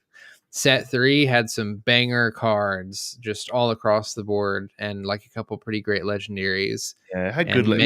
Set 3 had good legendaries. Ursula, Robin Hood, Jafar, I think is worthy. Yeah. Seems to be. So maybe this is just the set that the legendaries suck, and we'll get some good. I like they've said this a lot. They like the concept of like the legendaries being more about the interesting abilities and the build around abilities rather than necessarily just being the best cards. Yeah, it does mean that deck building should be a little bit more accessible. Right, I like that. But it is a little feels bad when you open a legendary card and it's not, a great thing, So it works both ways, I think. Yeah, I don't mind it because as long as there are a couple legendaries that are really good, like your Ursulas and your Robin Hoods, because they do end up being a little bit more expensive. But when you do pull them, you're like, oh, wow, I just pulled a $40 card. That feels good. So I like it. All right, next up. I don't know who ran the last one. Meg, Captivating Cynic, an uninkable 3-cost 3/6 with 2 lore. The ability Shady Deal. When you play this character, choose and discard a card or banish this character. This is an interesting card. I think could be pretty good. Discarding a card is pretty hefty of a cost, but to get a 3/6 out on turn 3 with 2 lore, oh my goodness, that's so much stats, so many stats. I will put 4 of these in my deck, and I won't see a single one until I top deck one on turn 7. Don't have any cards in hand. Yeah, see, and that's the thing. Like, I see a card like this, I'm like, wow, this is pretty good. Until I remember that Emerald discard is just getting really good next set, and nobody's going to ever have cards in their hand. So, good luck. Yeah, nice idea though. I don't know whether it'll see any play. Again, if you draft this and smack it down on curve and get rid of something, man, you're gaming. It's probably game over. Yeah. Gus, 2-costed Inkable, 2/3 for 1 lore. Champion of Cheese. Was this your classification? The subtitle that you were happy about? That's so funny. You can always rely on him when it comes to cheese. Whatever, a little vanilla. The art lines up with Jacques. Jacques. So that's cool. Oh, I just pressed a button on my keyboard and it moved forward a thing, and now I don't know what I pressed. Oh wow! I can do that without. I can go left and right without pressing, without using my mouse. I'll do it. There you go. What's that one?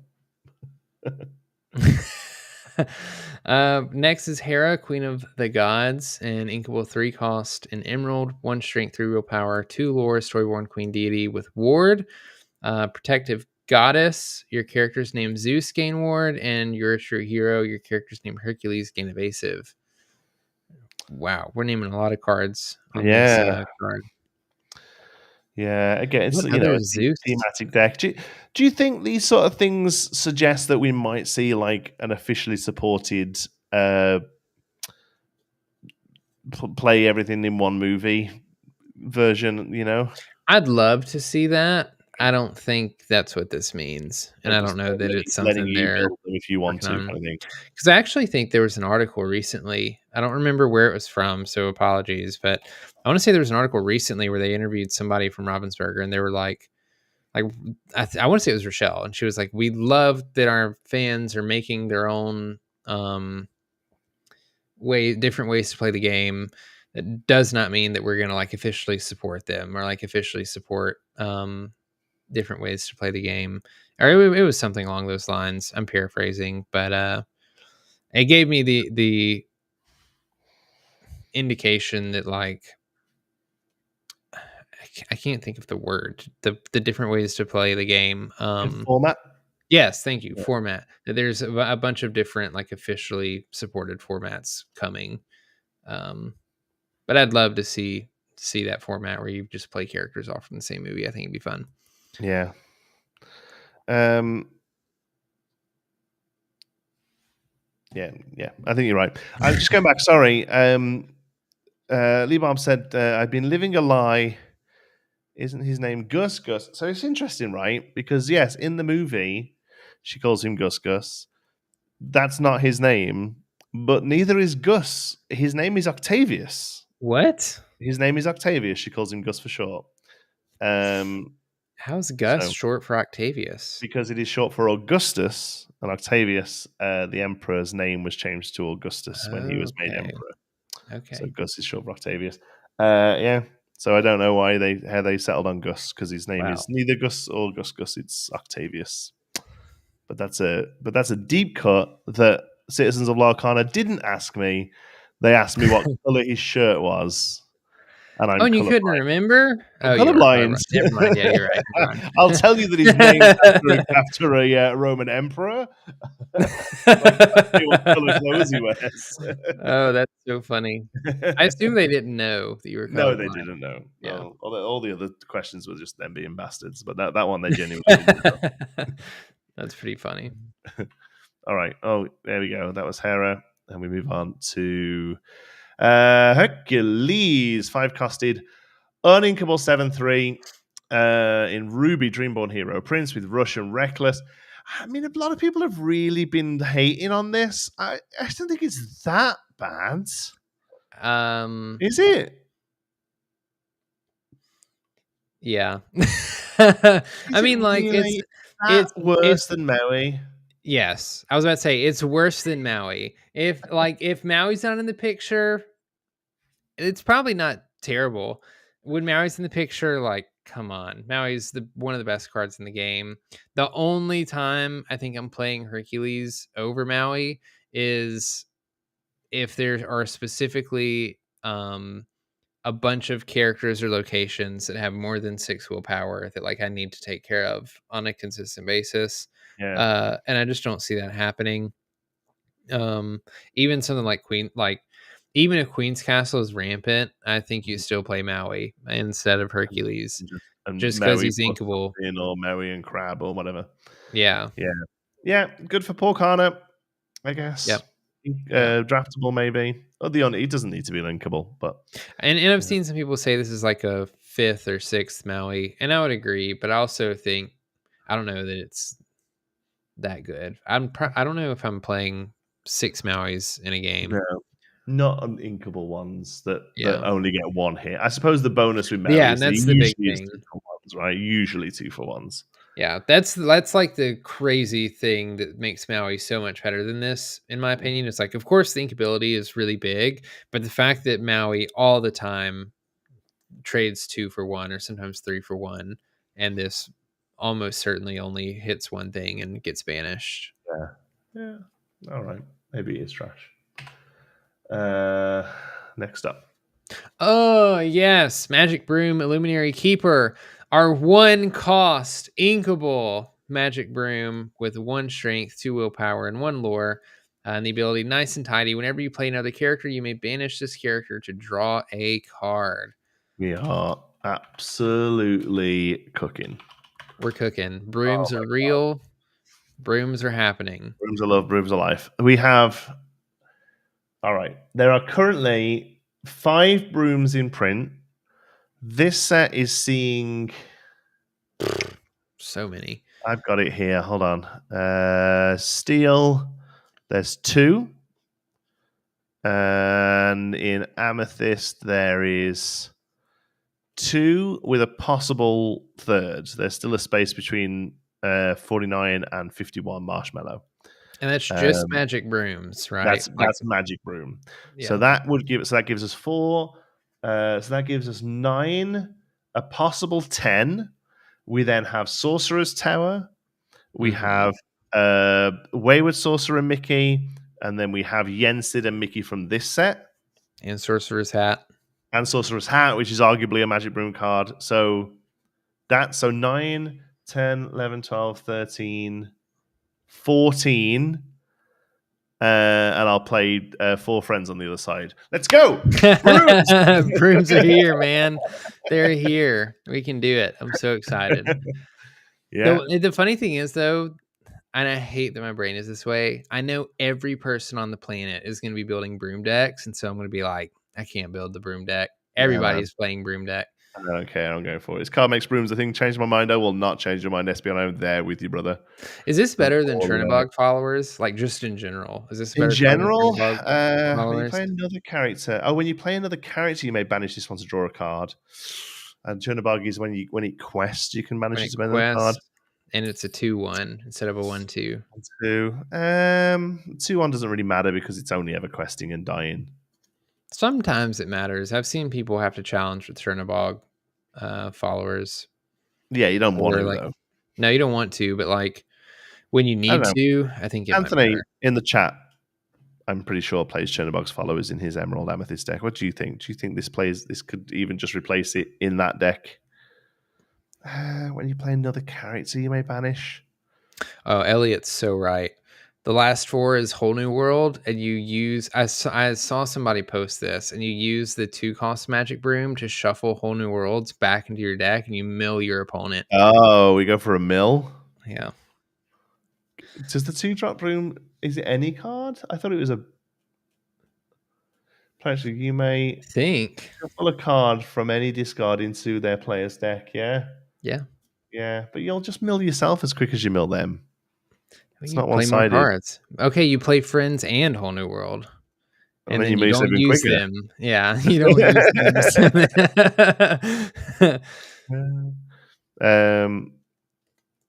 I don't think so. Oh, no, because there's a broom card that lets you shuffle all other brooms from your discard into your deck. Oh, we're cooking. We're cooking. You just shove all your brooms back into your deck. 5-costed Rush. When you play this character, you may shuffle all broom cards from your discard into your deck. Heck yes. Is it Broom Mill? It's Broom Mill, baby. Okay. Whenever you play another character, you may banish this character to draw a card. Yeah, this is pretty good in Rockstar, actually. Amethyst Amber. I can see that, Segi. Yeah, I can see that. That's cool. Anyway, we love the 1-drop broom. Let's go. This is so scary. Oh no! Brooms went from the most wholesome deck to the most toxic deck in 3 seconds. 3-costed Inkable, 2/3 for 1. Beast thick-skinned with resist 1. Storyborn Hero Prince. I honestly think Hero Prince is the most interesting thing about this card, honestly. I do think if there's an Amber Steel Hero Prince thing, I mean, it's 3, so it doesn't really work with Rockstar. I don't know. Whatever. It's common. If it was 2 and was a more viable Tragic Beast shift target, that would be cool, but... Mm-hmm. Yeah, give us a 2-cost. SB on stealing my lines. Give us a 2-cost beast. Absolutely. I will call Ravensburger a coward on Twitter every day because they don't print a broken card. They don't break the game any more than they already have. All right. So that's all the mechanically unique reveals today. And yesterday. Oh, no. There's Cogsworth. Oh, shoot. Yeah, I have Cogsworth. Hold on. Boom, boom, boom. The super broken Cogsworth card. Oh, God. Oh, God. No, she'll go. I'll let you read Inkable 4-costed, 3 strength, 3 willpower, 1 lore. Cogsworth. I don't know what the heck. I can't read it. It's too blurry. The ability is as you were. Whenever this character quests, you may give chosen characters -2 strength until the end of your turn. Okay. It's not good. Yeah. There we go. All right. It was worth me swapping screens over to bring up, wasn't it? Okay. That's the mechanically unique stuff. We do. I think yesterday we started seeing Enchanteds appear. Well, was it just today? No, I feel like we saw a couple yesterday. I don't know. It might have just been today. I don't know. Last few days have been a bit of a blur for me. But anyway, we saw the first few Enchanteds. So we'll take a look at. I'm a little late. Would you mind running it back from the top? Yeah. Sure. All right. First thing we looked at tonight was the My name's Jonti.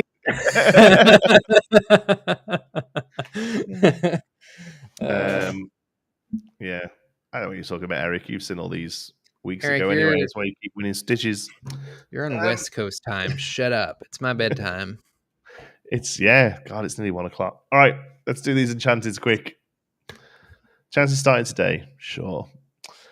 3 costed, uninkable 2/2 for 1 Lord, Diablo, Devoted Herald. Cards? We've already gone over these cards. Look at this pretty Diablo. Diablo's pretty. It's not a good card. It's not a good card. Yeah. It's not a good card. People keep saying it's a good card. It's not a good card. I'm sorry. It's not a good card. It is pretty. It's very pretty card. It looks like the theme we're getting is dark, but with a real sort of bright central point. I know that's not quite as easy to describe as the sort of painterly style of the set 3 enchanted, but I do like the fact that there is a theme to them, and I do think it's quite clear what the theme is with these. I think some of them read a little better than others, which is what you're always going to get with different artists and stuff. But yes, dark background with a lighter center point does seem to be the thing, and I'm totally there for it. I think they'll look great in foil because of that. So Diablo was the first one. The next one we got was the Wall. What the heck? Yeah, I'm less impressed with this one. It's a cool picture. I'm not into the locations as enchanted. I'm not either. I don't care about it. Should have been thieves. And yeah, if you were going to give them one, thieves would have been the one. More interesting location. I don't know. All my enchanters are just going to sort of line up nicely. I'm just going to feel really awkward if one of them's on the side. You know, that's all it is, I think. I just wonder if this will be the Cusco's Palace. I'm sorry, Wybreezy, of this set where it's like it's like $40 now or whatever, right? Yeah. Yeah. Scott says you mentioned Pirate Donald enchanted for this set. God. What about you, Brandon? Wireless Cannon? No. Great card. It's a horrible card. It might be the worst card in the game. Appreciate the day to night shift. Yeah, the daytime. Yeah, that is a nice touch, and it's a great piece of art. It really is. Andreas has done a great job on it. Yeah. I don't like the card, and I don't like the landscape as cards as enchanted. It's just me. I totally love the landscape cards. I just need them to be more interesting than a wall. It's not a wall. I know it's the wall.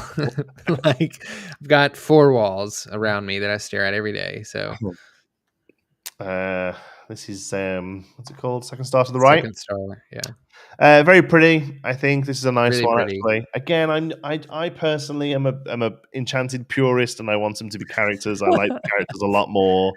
But I dig this. Are we expecting the same amount of enchanted? I hope, like the fact that we've already seen 2 non-character ones. I hope we see the same amount, because I don't like the idea of them going back to 12 and half of them not being characters personally. So I think 18, yes, I'm happy with that. The numbers will tell you if you look at whatever the number of the wall is. Yeah, because the wall is steel. I think I can already tell you if this is 210. Yeah, steel wall is 24 or 20, whatever it is. It's like 18. Yeah. All right. Yeah, that's good. So 3 of each, I guess. Yeah, I love the art on that. It looks beautiful. Very pretty.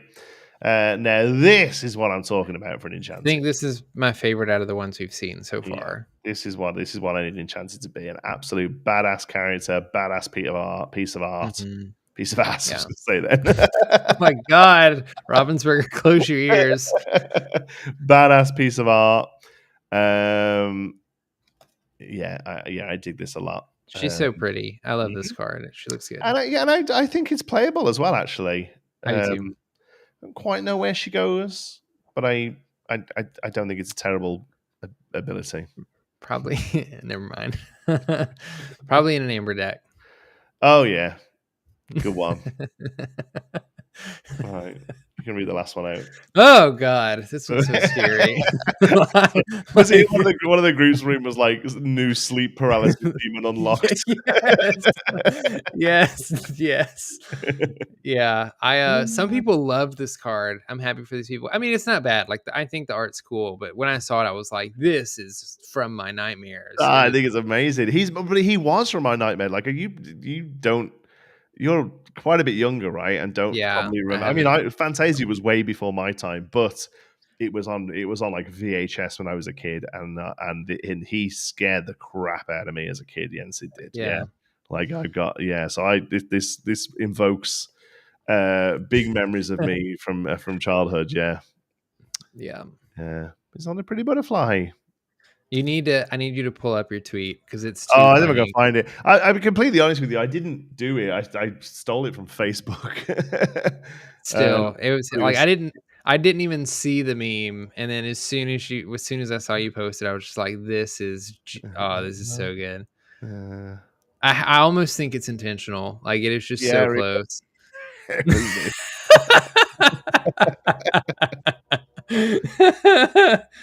Is this lore? Is this lore? Is this Rise of Ichor? Yeah. Is this yeah, Russian Ichor. There you go. Yeah. Oh, too good. Yeah. So yeah, there you go. Yeah, that's everything. So far. Still, how many cards to go? Let's have a look. More than you'd think, you know.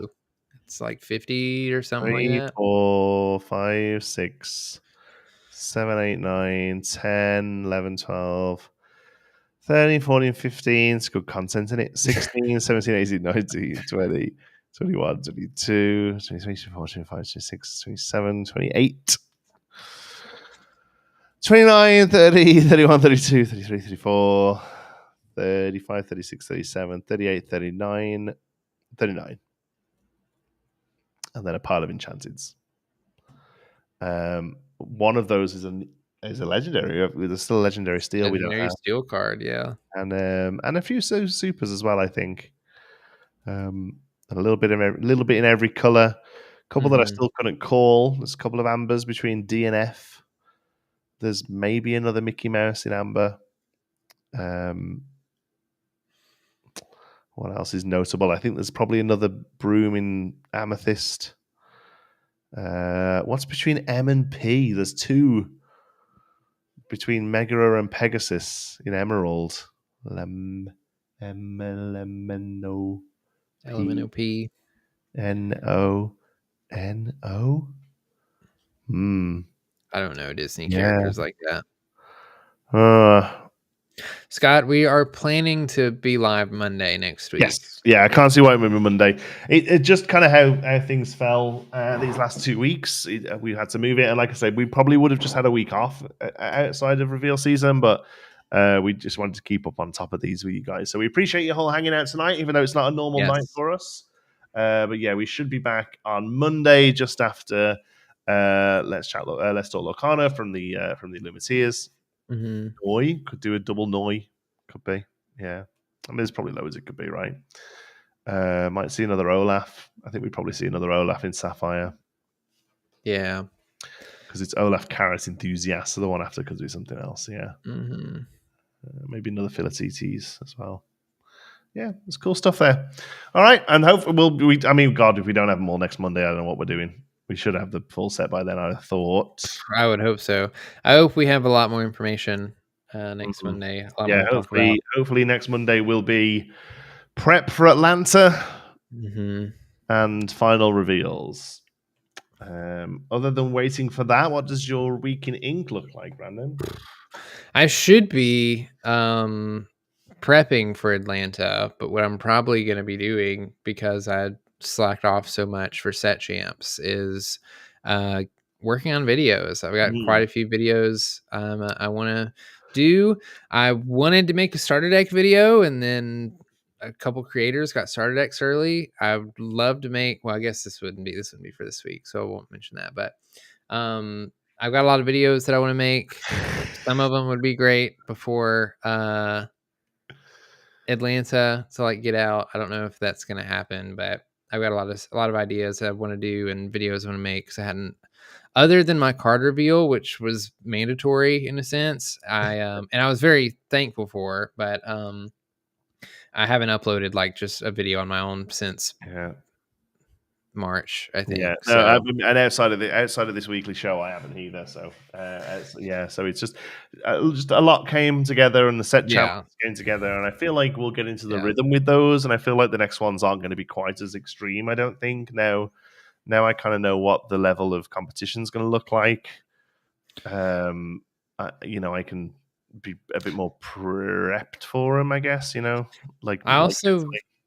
also very deeply wanted the Stitch card specifically, since Stitch is like my favorite character. So like I wanted very badly to earn that card, and I didn't know how hard it was going to be to earn that card. So like I'll probably compete in one set champ. If the prices are like crazy, maybe I'll let try to compete in multiple. But I'm probably not going to be too fussed if I don't walk away with anything for next set champs, because I don't know about you, but I can't do the set champs every 3 months with reveals with Disney Lorcana challenges around the corner. Not giving them the attention they need, I don't think. No. Yeah. I'm kind of happy doing like the 2 Saturdays and maybe 1 Sunday. Like I could probably do that, but I don't think I'm going to be fussed on like driving out of town for a midweek one. Like I don't think I'm going to need to do that. I just had a great day hanging out on the weekends, with everybody. It was good. But there was a very different vibe for me on the like traveling out to the evenings. Still all nice people, but much more like focused on, right, let's just get our heads down. Else we're going to be until midnight. Let's just hurry up and win these cards, and I didn't get as much out of those ones really. So otherwise the same really. Trying to get some content out, and then looking forward to hearing news about Atlanta and obviously the rest of the reveals. Full set over the weekend, maybe. Yes, we also need to see the Illumina's quest deck lists. We do. We also haven't really seen what the bad guy deck looks like. We probably won't. Maybe that won't even get shown off because it doesn't really matter as far as like competitive play goes, which is where you want your reveals to be focused for. So, I'm looking forward to it. Until then, where can people find you? Everyone can find me on YouTube, on Twitter /X/Instagram at B224. Follow, like, interact, comment, tell me you love me, tell me you hate me, all that good stuff. Nightly. Every night before we get to bed, I message him saying, love you, hate you. Keep on his toes. Yeah. Awesome. Right. Well, thank you so much for joining us, folks. We will see you on our regular night of Monday next week. Monday. Thank you so much for watching. Until next week in Ink. That was This Week in Ink.